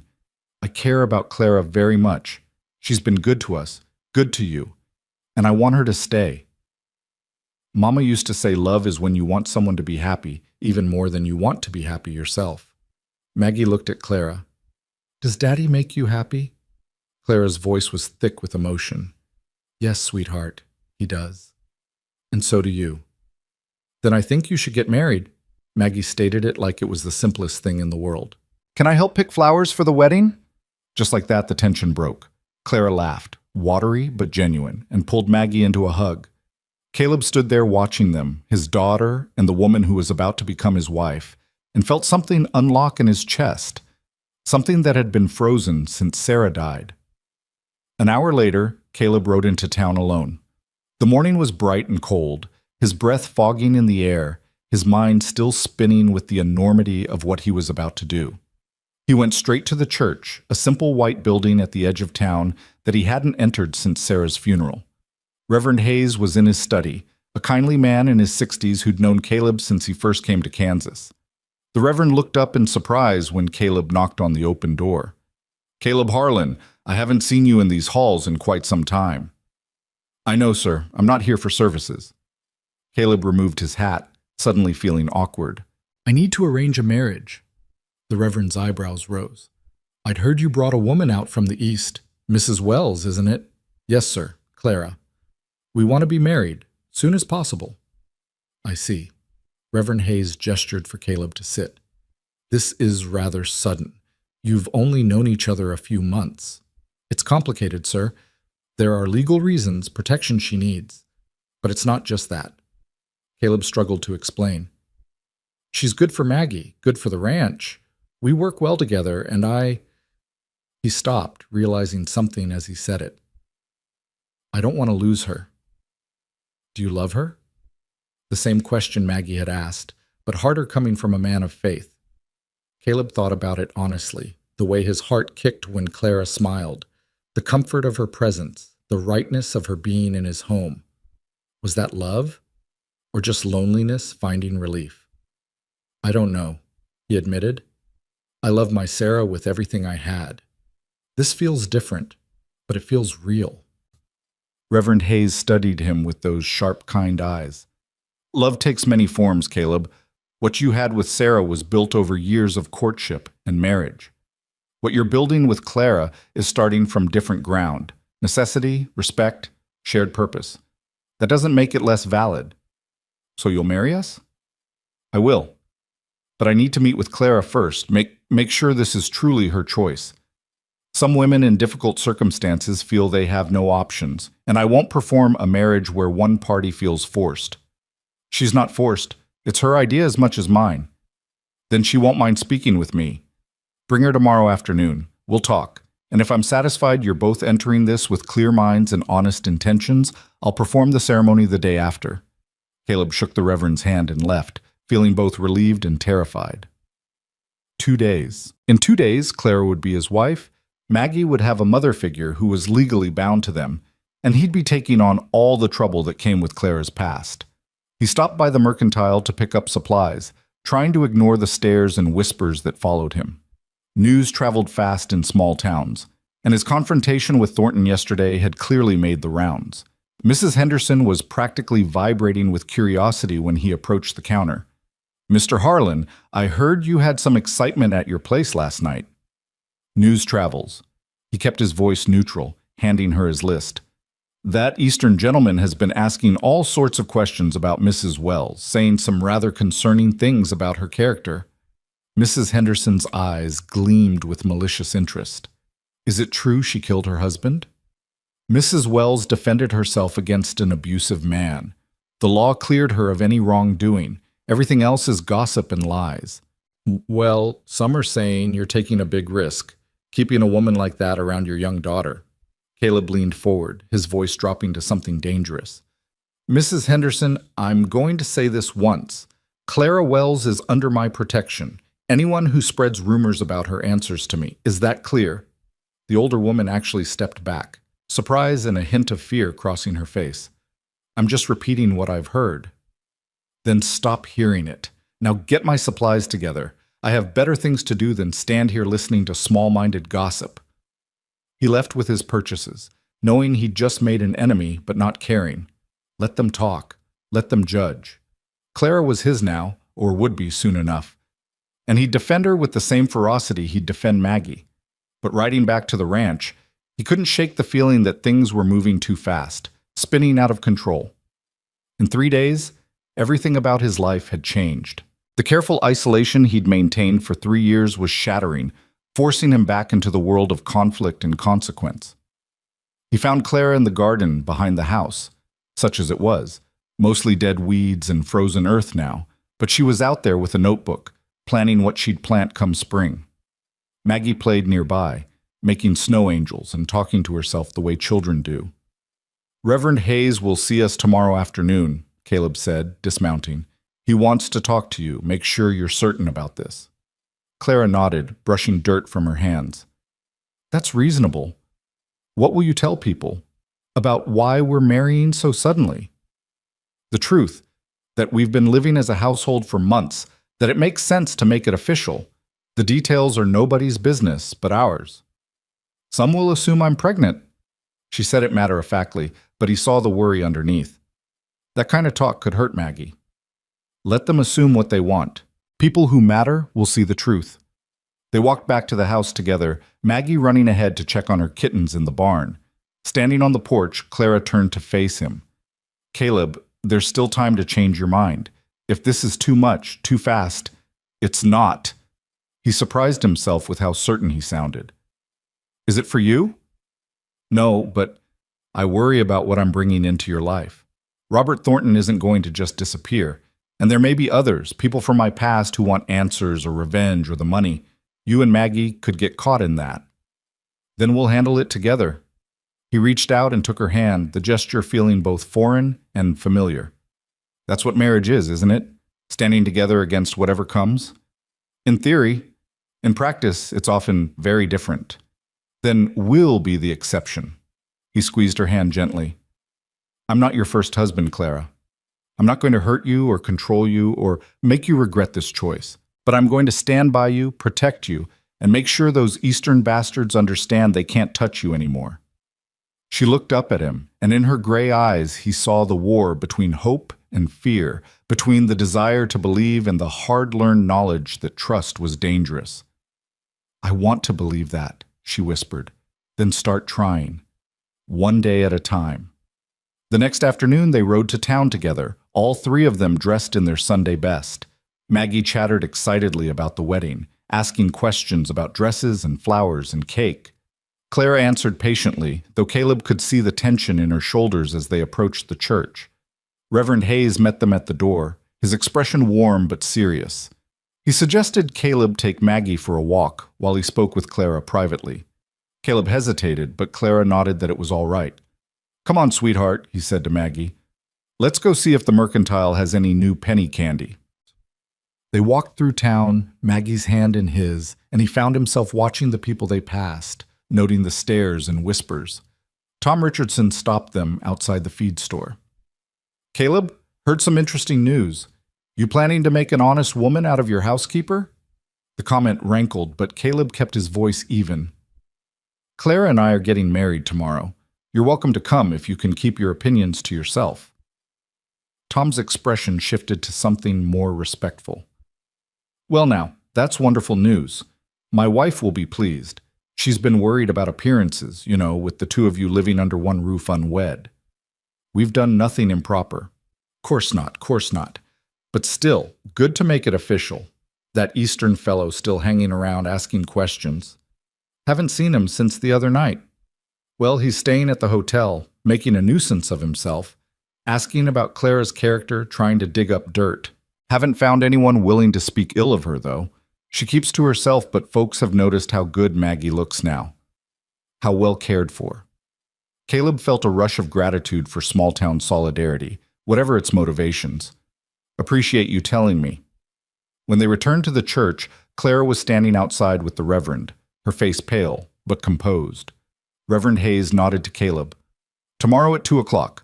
I'll keep it simple and private, just the vows and the signing of the certificate. Mrs. Wells has assured me she's entering this marriage of her own free will, with full understanding of what she's undertaking." "Thank you, sir." That night, after Maggie was asleep, Caleb and Clara sat at the kitchen table with cups of coffee growing cold between them. Tomorrow they'd be married. Tomorrow everything would change and stay the same all at once. "Are you scared?" Clara asked quietly. "Terrified," Caleb admitted. "You?" "More than I can say." She smiled slightly, but also relieved and hopeful and grateful. It's a complicated feeling. Sarah used to say the best decisions are the ones that make you feel 100 different things at once. The easy choices are usually the wrong ones. She sounds like she was wise. She was. She would have liked you, I think. You're both stubborn and kind in the same breath. Claire's eyes misted. I hope so. I hope she wouldn't think I was trying to replace her. You're not replacing her. You're just being you. That's enough. He reached across the table and took her hand. Clara, I know we're doing this for practical reasons, but I want you to know something. I will try to be a good husband to you. Not like before, not like Sarah and me, but in whatever way makes sense for us. I won't demand things you're not ready to give, but I will stand by my vows. You'll have my respect, my protection, and my loyalty. Always. And you'll have mine. She squeezed his hand. I may not be ready for everything a wife is supposed to be, but I can promise you honesty, hard work, and care for this family. That's the best of what I have to offer. It's more than enough. They sat there in the lamplight, holding hands across the table. Two people who'd come together out of desperation and were choosing to stay together out of something that was starting to feel like it might be more. The wedding was small and quiet, held in the church with only Reverend Hayes, his wife, and Tom Richardson and his wife as witnesses. Clara wore a simple blue dress she'd made herself, and Caleb had shaved and worn his one good suit. Maggie stood between them in a new white dress, holding a bouquet of dried flowers and evergreen branches. The ceremony was brief, the words familiar but weighted with new meaning. When Reverend Hayes asked if they took each other as husband and wife, both answered clearly, firmly, no hesitation. Then by the authority vested in me, I pronounce you husband and wife. You may kiss your bride, Caleb. The moment stretched out, both of them suddenly uncertain. Then Caleb leaned down and kissed Clara gently, briefly, a promise more than passion. When they pulled apart, there were tears on her cheeks. They signed the certificate, making it legal and binding. Clara Wells became Clara Harlan with a few strokes of a pen. Tom Richardson clapped Caleb on the back. His wife hugged Clara and welcomed her to the community properly. Maggie bounced excitedly, talking about how she'd helped pick the flowers. As they were leaving the church, Robert Thornton appeared at the bottom of the steps. He'd clearly been waiting, watching. His expression was cold fury barely contained. Very clever, Mrs. Thornton. Or should I say Mrs. Harlan now? You should leave, Caleb said, moving Clara and Maggie behind him. I will. But not before I tell you what you've just done. You've married a murderess, Mr. Harlan. You've bound yourself legally to a woman who bludgeoned her husband to death in cold blood. And when my family's lawyers are done examining this convenient marriage, when they prove you helped her escape justice, you'll find yourself facing charges too. Aiding and abetting, conspiracy, fraud. Take your pick. We've done nothing illegal. Claire was cleared by the law and our marriage is legitimate. We'll see what a judge says about that.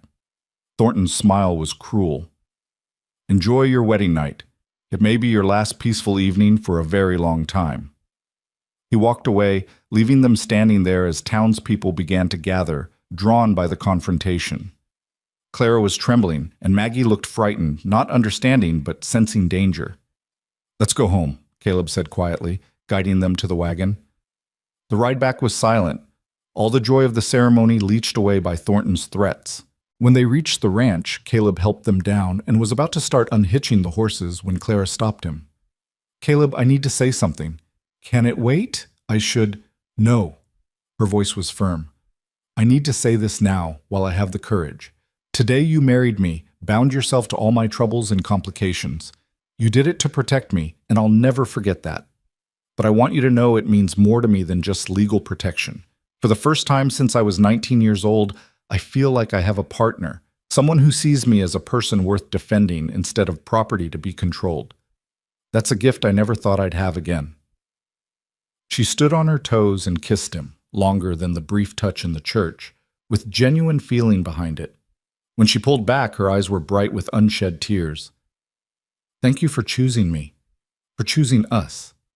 Before Caleb could respond, before he could process the way his heart was hammering in his chest, a sound cut through the evening, horses approaching fast, multiple riders. They turned to see 6 men riding hard toward the ranch, and at the front was Robert Thornton, rage written across his face. But this time, there was something different. These weren't hired muscle. They were harder men, professional in their movements. And Thornton himself had a rifle across his saddle. "Get Maggie inside," Caleb said urgently. "Now!" Clara scooped up the child and ran for the house. Caleb reached for his own rifle, always kept loaded near the door, and positioned himself on the porch. The riders pulled up 20 feet from the house, spreading out in a loose semicircle. Thornton dismounted slowly, deliberately, his hand resting on his pistol. "Final offer, Harlan. Annul the marriage, sign Clara over to my custody, and walk away. I'll even pay you for your trouble, let's say $2,000, enough to soothe your wounded pride. Go to hell." "Wrong answer." Thornton's hand moved toward his gun. What happened next moved with terrible speed. Caleb brought his rifle up, shouting a warning. One of Thornton's men drew his pistol. A shot rang out, not from Caleb, not from Thornton's men, but from the house. Clara stood in the doorway, Caleb's old revolver in her hand, smoking barrel pointed at the sky. "The next one won't be a warning," she said, her voice steady as stone. "I've killed one man who tried to hurt me. I won't hesitate to kill another." The threat hung in the air, and for a moment everything balanced on a knife's edge. Then Thornton laughed, harsh and bitter. "You've made your choice, both of you. When my family's lawyers are through with you, when the law comes calling, remember this moment. Remember you chose this." He remounted and gestured to his men. But as they turned to leave, he looked back at Clara with such hatred that it was almost physical. "You'll pay for what you did to James. One way or another, you'll pay." Then they were gone, dust rising in their wake, leaving Caleb and Clara standing in the aftermath, both holding guns, both knowing this was far from over. Inside, Maggie was crying, frightened by the violence and tension. Clara holstered the gun and went to comfort her, and Caleb stood at the window, watching the empty road, his mind already working through what needed to happen next. That night, after Maggie finally fell asleep, exhausted by fear and confusion, Caleb and Clara sat in the kitchen, the weight of the day pressing down on them. They were married now, legally bound, facing threats that could destroy everything they were trying to build. "I'm sorry," Clara said. "I brought this into your life. I should have—" "Stop," Caleb cut her off. "We made our choice, both of us, and I'd make it again. But Clara, we need to be realistic. Thornton's not going to stop. He'll keep pushing until something breaks. Then what do? We prepare, and we decide right now. How far are we willing to go to protect this family?" Clara met his eyes, and there was steel there, forged in fires he could only imagine. "As far as it takes, even if it means violence? I've already killed one man to survive.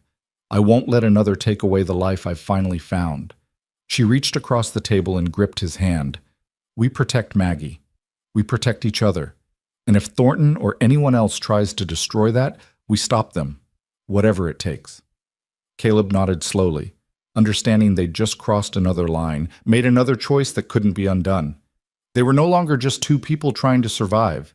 They were a family, bound together, willing to fight for what they'd built. Outside, the prairie wind sang its lonely song, and somewhere in the darkness, enemies planned and plotted. But inside the ranch house, 3 people, now legally a family, held together against whatever storm was coming, choosing courage over fear, choosing each other over safety, choosing to become something more than the broken pieces they'd been alone. The days following the wedding passed in a strange tension, like the air before a storm breaks. Caleb worked the ranch with his rifle always within reach, his eyes constantly scanning the horizon. Clara moved through the house with the same quiet efficiency, but now she kept the revolver tucked in her apron pocket, and Maggie noticed everything with the sharp awareness of a child who'd learned too young that the world wasn't always safe. 3 days after the confrontation, Tom Richardson rode out to the ranch, his face grave. Caleb met him at the gate, hand resting on his rifle. "Easy, Caleb. I'm here as a friend." Tom dismounted heavily.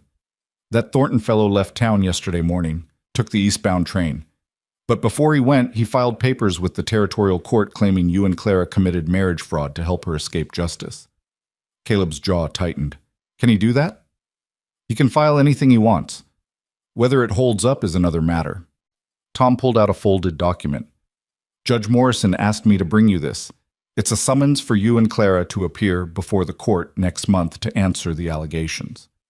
And if we don't appear, then they can issue a warrant for arrest. Look, Caleb, I'm not a lawyer, but seems to me you got married legal and proper. Reverend Hayes will testify to that, and so will I. This whole thing about helping her escape justice, the woman was already cleared by a legal inquest back east. Thornton's just angry and trying to use the law to bully you. What does Judge Morrison think? Between you and me, he thinks it's horse shit, but he has to follow procedure. Tom shifted his weight. My advice?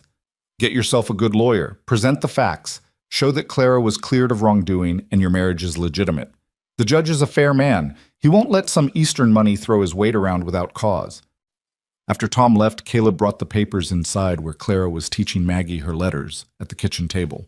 She looked up, saw his expression, and immediately sent Maggie outside to check on the chickens. What is it? He handed her the summons. She read it slowly, her face draining of color. He's not going to stop. Even from Boston, he's going to keep coming after us. Then we fight him in court. We tell the truth and let the law decide. The law doesn't always care about truth. It cares about money and influence, and the Thorntons have both. Clara set the paper down with shaking hands. Maybe I should just leave. Disappear somewhere else. Let you and Maggie have peace. No. Caleb's voice was iron. We're married now. That means we face this together. Running won't solve anything. Thornton will just keep hunting you. But if we stand our ground, prove there's nothing to his claims, maybe he'll finally give up. And if he doesn't, if he finds some way to make the charges stick, then we deal with that when it comes. He pulled her to her feet, holding her shoulders so she had to meet his eyes. Clara, I need you to trust me. Not blind trust. You've earned the right to be suspicious of men making promises, but trust that I meant my vows. You're my wife now. That means something to me. She searched his face, and slowly the fear gave way to something steadier. All right, we fight. The next weeks were spent preparing their case. Caleb hired a lawyer from Topeka, a sharp-eyed man named Samuel Whitmore, who listened to their story with careful attention and asked questions that cut to the heart of things. The key issue, Whitmore explained, sitting in their kitchen with papers spread before him, is proving your marriage is genuine and not a fraud designed to circumvent the law. The fact that Mrs. Harlan, he nodded to Clara, was already cleared by legal inquest in Boston severely undermines Thornton's claims, but we need to demonstrate that this marriage has substance beyond legal convenience. What does that mean? Caleb asked. It means showing you're building a real life together.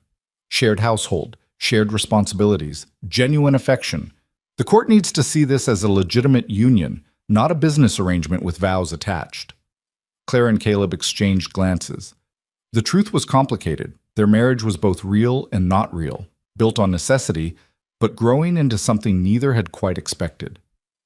We share a home, Clara said carefully. I manage the household, care for his daughter. We work together to maintain the ranch. And the personal aspect of the marriage? Whitmore asked delicately. The silence stretched uncomfortably. Finally, Caleb spoke.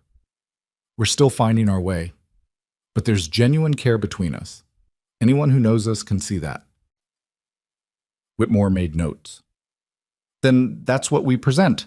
A couple who married quickly out of practical necessity, which was common enough on the frontier, but who are building a genuine partnership. Combined with testimony about Clara's cleared status in Boston, it should be enough to dismiss Thornton's claims. After the lawyer left, Caleb found Clara in the garden, or what would be a garden come spring. She was standing there with her coat wrapped tight, staring at the frozen ground. You're worried, he said, coming to stand beside her. I'm terrified. What Whitmore said about proving genuine affection, Caleb, we barely know each other. We've shared a home for months, yes, but we're still strangers in so many ways. What if the judge sees through us? What if he decides this is exactly what Thornton claims, a fraud. Then we make it real.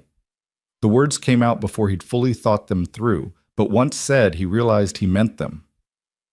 Not just on paper, not just for the court. We make this marriage real in every way that matters. She turned to face him, surprise and uncertainty warring in her expression.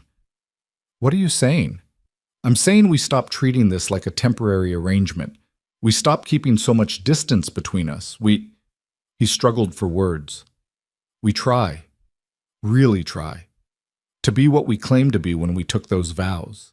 Caleb, I can't just, the thought of being with someone again, after James, I'm not talking about that, not until you're ready, if ever.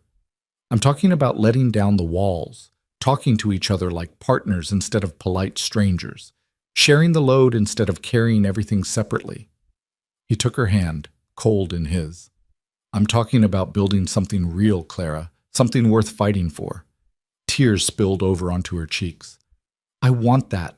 I'm just so scared of wanting it. Every time I let myself hope for good things, they get taken away.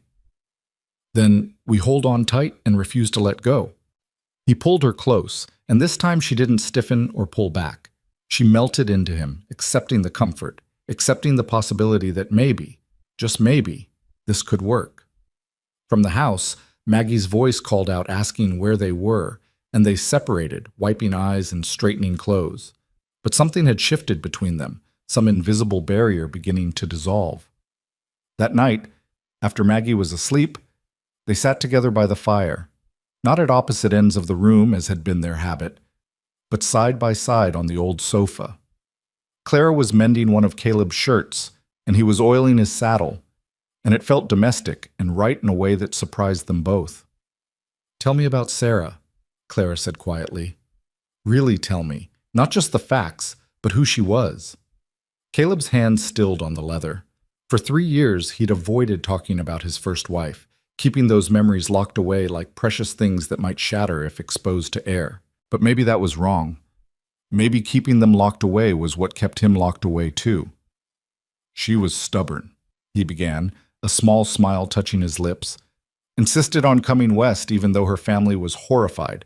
Said she'd rather have adventure with me than safety with anyone else. He worked the oil into a stubborn spot. She made everything feel possible, even when the crops failed that first year, even when we lost half our cattle to sickness. She just rolled up her sleeves and figured out how to manage. She was the strong one, really. How did you meet? Church social back in Missouri. She dropped her hymnal and I picked it up.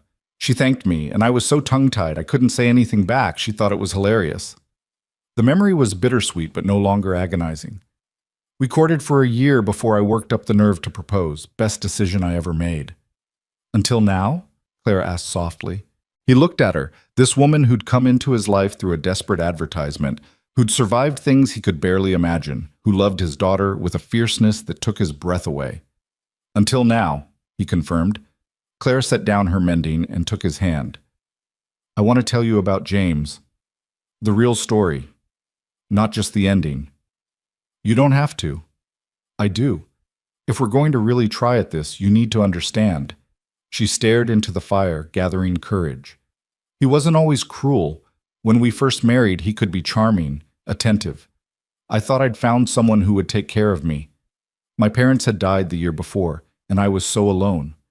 James seemed like salvation. Her voice went flat. Then he started drinking. At first just socially, then more. And with the drinking came anger. He'd rage about his business failures, his father's disappointment, how nothing was ever good enough. And somehow it became my fault. Caleb squeezed her hand, encouraging her to continue. The first time he hit me, I was so shocked I didn't even fight back. He apologized, cried, swore it would never happen again. But it did. Again and again. I tried to leave twice, once to my aunt's house, once to a women's charity. Both times he found me. Both times he convinced everyone I was hysterical, imagining things. He was so good at being charming in public that no one believed me. The night he died? He'd lost a business deal, thousands of dollars gone because of bad investments. He came home drunk and furious, blaming me for distracting him, for being expensive, for existing. He had a knife from the kitchen, said he was going to teach me a permanent lesson. She was shaking now, but her voice stayed steady. I grabbed the fireplace poker. We fought.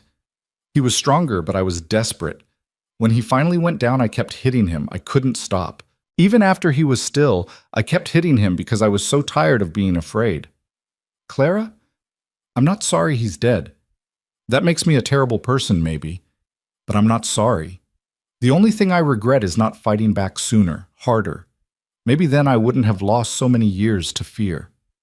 Caleb pulled her fully into his arms, holding her while she shook with the weight of confession. You're not terrible. You're a survivor, and anyone who judges you for doing what it took to stay alive can answer to me. They stayed like that for a long time, the fire burning low, two people who'd both lost so much finding comfort in shared pain and tentative hope. When Clara finally pulled back, her eyes were red, but her expression was lighter. Thank you for listening, for not being horrified. I'm horrified by what was done to you, never by you. Something passed between them then, an understanding that went deeper than words. This was what a real marriage could be, not just legal papers and shared space, but true partnership. Seeing each other's worst moments and choosing to stay anyway. The weeks passed, winter slowly loosening its grip on the prairie. Claire and Caleb fell into a new rhythm, one that felt less like careful coexistence and more like genuine partnership. They talked more, shared more. Let Maggie see them working together, not just practically, but emotionally. The child blossomed under the change, her laughter filling the house more frequently. Her natural brightness no longer dimmed by the tension of adults who kept too much distance. One morning, Caleb woke to find his bed empty. Clara's bed, technically, but they'd started falling asleep together on the sofa, and he'd carried her to his room twice now rather than wake her. She'd protested the first time, worried about propriety and assumptions. The second time, she'd just curled into him and slept through till morning. Progress, he thought. Small steps toward something real. He found her in the kitchen making breakfast, humming one of the songs she sang to Maggie. She'd started smiling more, the hard edges of constant vigilance softening into something that almost looked like contentment. "Good morning," she said, turning to hand him coffee. "Morning." He accepted the cup, then did something that felt both terrifying and necessary. He kissed her. Not the brief pecks they'd exchanged for show, but a real kiss, gentle and asking. When he pulled back, Clara's eyes were wide with surprise and something that might have been pleasure. "What was that for?" "Because I wanted to. Because you're my wife, and I'm tired of pretending that's just a legal formality." He set down the coffee. "I'm not asking for anything you're not ready to give, but I need you to know this is real for me now. You're real for me." Clara touched her fingers to her lips, processing. Then slowly, tentatively, she smiled. "It's real for me too. Scary, but real. Scary I can work with." He pulled her close, resting his chin on top of her head. "As long as we're in it together." From upstairs, Maggie's voice called out that she was awake, and the moment broke. But it had happened, that shift from arrangement to genuine feeling, and both of them felt it. The day before they were due in court, a rider came from town. Not Tom Richardson this time, but the marshal himself. Caleb met him at the gate, every muscle tensed for bad news. "Mr. Harlan, need to speak with you and your wife." They gathered in the kitchen, Marshal Peters accepting coffee and looking uncomfortable in the way lawmen do when they're about to deliver news no one wants to hear. "Had a telegram from Boston. Concerns your wife." He pulled out a paper. "Robert Thornton was found dead 3 days ago, shot in an altercation with another man over a gambling debt." The words hung in the air, so unexpected that for a moment no one moved. Then Clara's coffee cup shattered on the floor, her hands shaking too hard to hold it. "Dead?" she whispered. "Yes, ma'am. Which means the case against you is effectively dropped. The territorial court received word this morning. Your hearing tomorrow has been canceled." Peters looked between them. "You're free and clear, both of you. No charges, no investigation. It's over." After the marshal left, Caleb and Clara stood in the kitchen amid broken porcelain and spilled coffee, trying to process what had just happened. The threat that had loomed over them for months, the danger that had forced their hasty marriage, the fear that colored every day, gone, just like that. "It's over," Clara said, but it sounded like a question. "It's over," Caleb confirmed. She started to shake, then to cry, great heaving sobs that came from somewhere deep and long suppressed. Caleb held her through it, this woman who'd been so strong for so long, finally allowing herself to break because she could, because she was safe, because the monsters chasing her were finally, truly gone. When the storm passed, Clara pulled back and looked at him with red-rimmed eyes. Caleb, you married me to protect me from Robert Thornton and legal trouble. But now there's no threat. No reason we have to stay married. If you want an annulment— Do you want one? He interrupted. She stopped, the question clearly not what she'd expected. No, but I thought you might. You're free now. Free from my problems, from the complications I brought into your life. Clara. He cupped her face in his hands. I didn't marry you because I had to. I married you because I wanted to. Because you made this house feel like a home again. Because my daughter loves you. Because I— He stopped, the words catching in his throat. Because what? Because I love you. There, he'd said it. Ed, the truth he'd been dancing around for weeks, maybe longer. I love you, Clara. Not the way I love Sarah. That was different, built on different foundations. But I love you for who you are, for your strength and your kindness, and the way you've fought for happiness despite everything trying to take it from you. So no, I don't want an annulment. I want you to stay.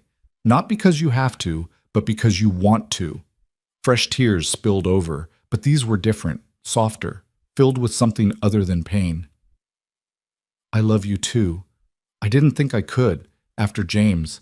Didn't think I had that capacity left. But somehow you and Maggie cracked something open in me, let light back in. She laughed through her tears. I want to stay. I want this to be real in every way. He kissed her then, really kissed her, pouring 3 months of growing feelings into it. When they broke apart, both breathing hard, Clara was smiling. Does this mean— She started, then stopped, uncertain. It means whatever you want it to mean. We go at your pace. No pressure, no demands. Just two people learning how to be married for the right reasons instead of desperate ones. A sound from the doorway made them turn. Maggie stood there, her blonde braid coming loose, her eyes bright with an emotion beyond her years. Does this mean Clara stays forever? The child asked. Really forever? Not just pretend forever? Clara knelt down and opened her arms. Maggie ran into them, and Clara held her close, her voice thick with emotion. Really forever, sweetheart, if that's all right with you. Can I call you Mama? The question was hesitant, hopeful, enormous. Clara looked up at Caleb, seeking permission or reassurance or maybe just strength. He nodded, his own throat too tight for words. If you want to, Clara said gently. Your first mama will always be your first mama. Nothing changes that. But if you want to have two mamas, one who's watching over you from somewhere we can't see, and one who's right here loving you every day, then yes, you can call me Mama. Mama, Maggie tested the word, then said it again with more confidence. Mama.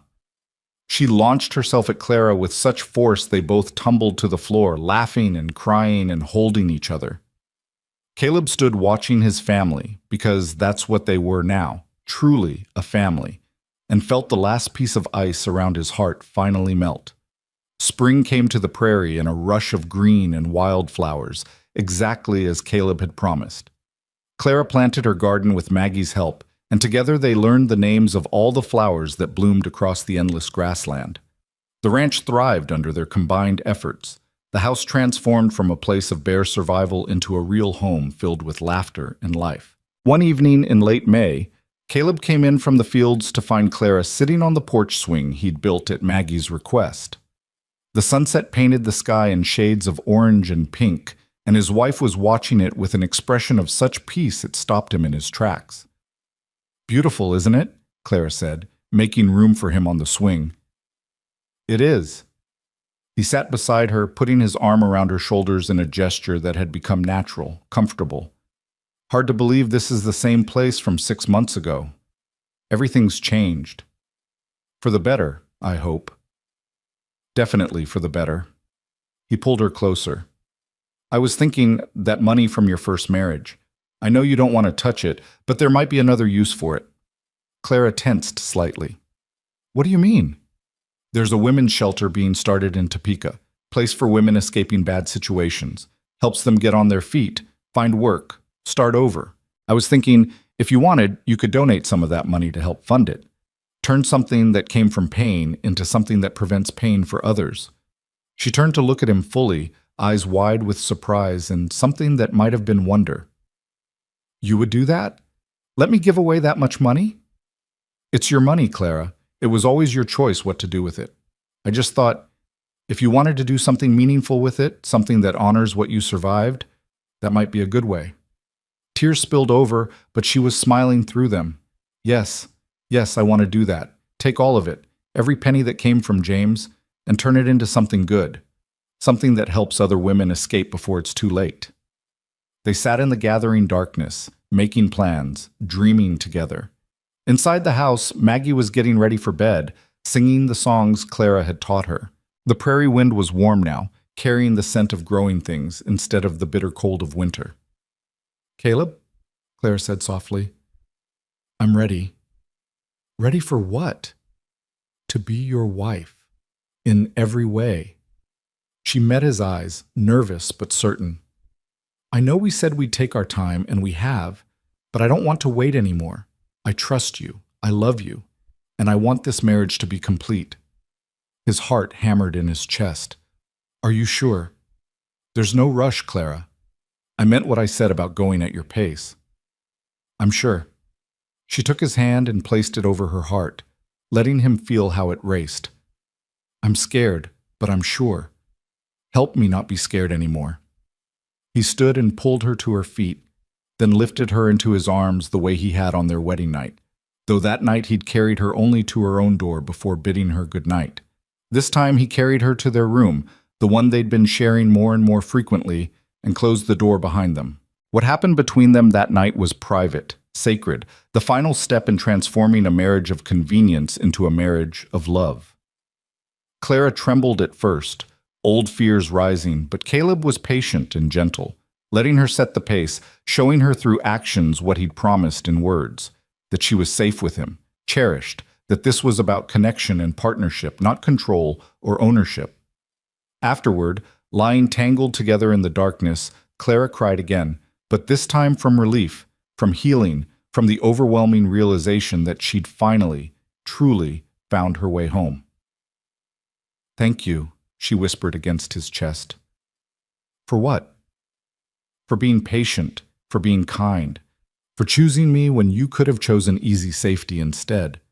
Easy safety is overrated. He kissed the top of her head. I'd choose you 1,000 times over. The months that followed were not perfect. Life never is. There were hard days when the ranch work seemed endless, when Maggie got sick and scared them both, when Clara had nightmares that dragged her back to Boston.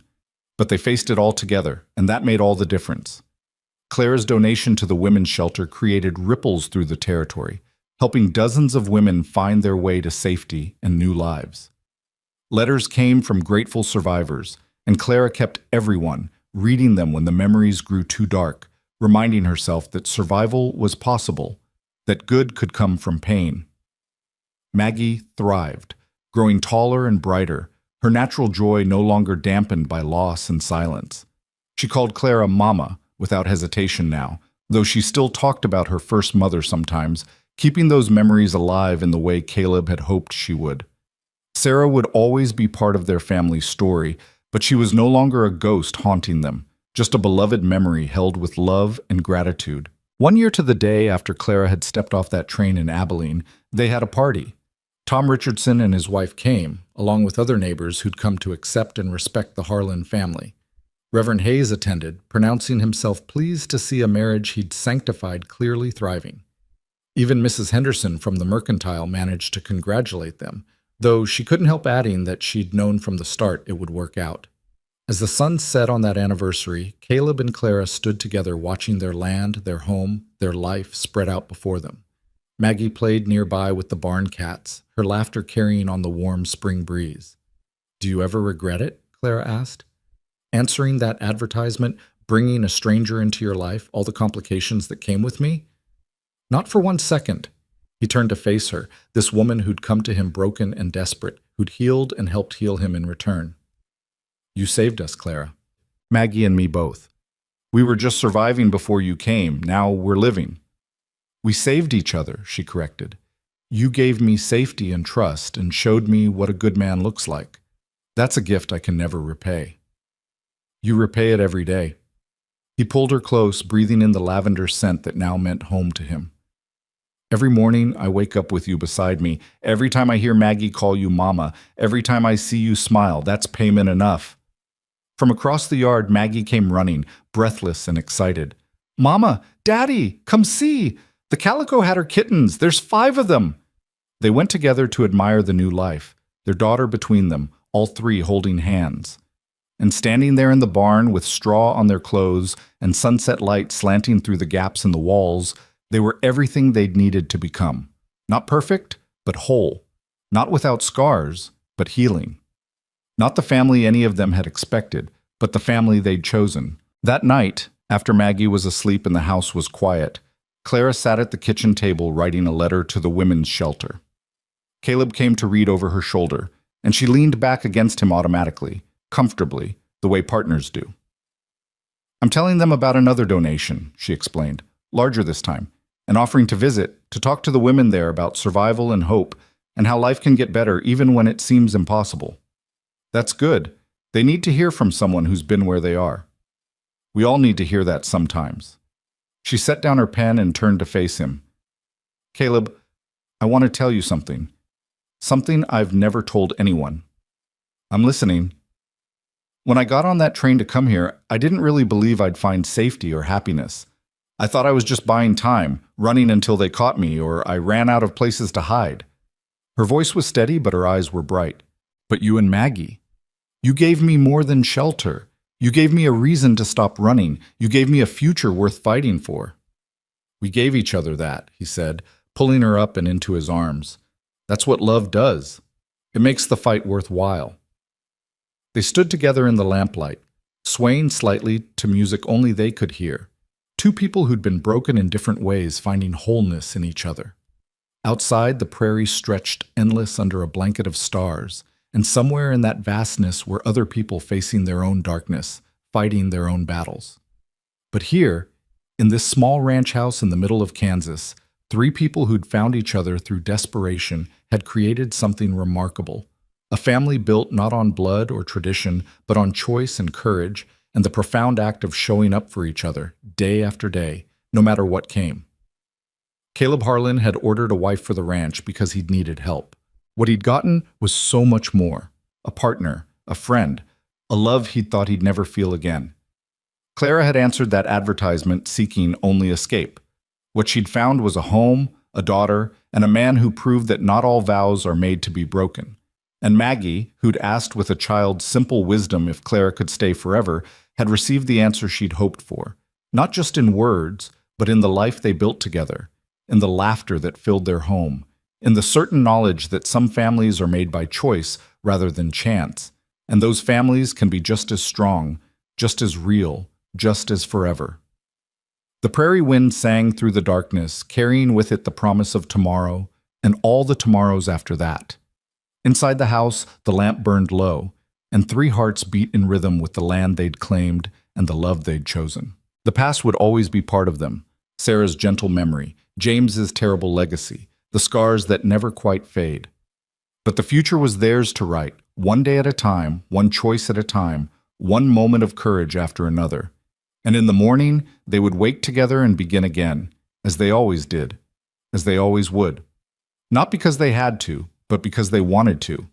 Because love, real love, is less about grand gestures and more about daily choices. The choice to stay, the choice to trust, the choice to build something beautiful from the broken pieces of what came before. Can she stay forever? Maggie had asked, and the answer, written in every sunrise they shared, every meal they made together, every challenge they faced as one, was yes. Forever, and then some.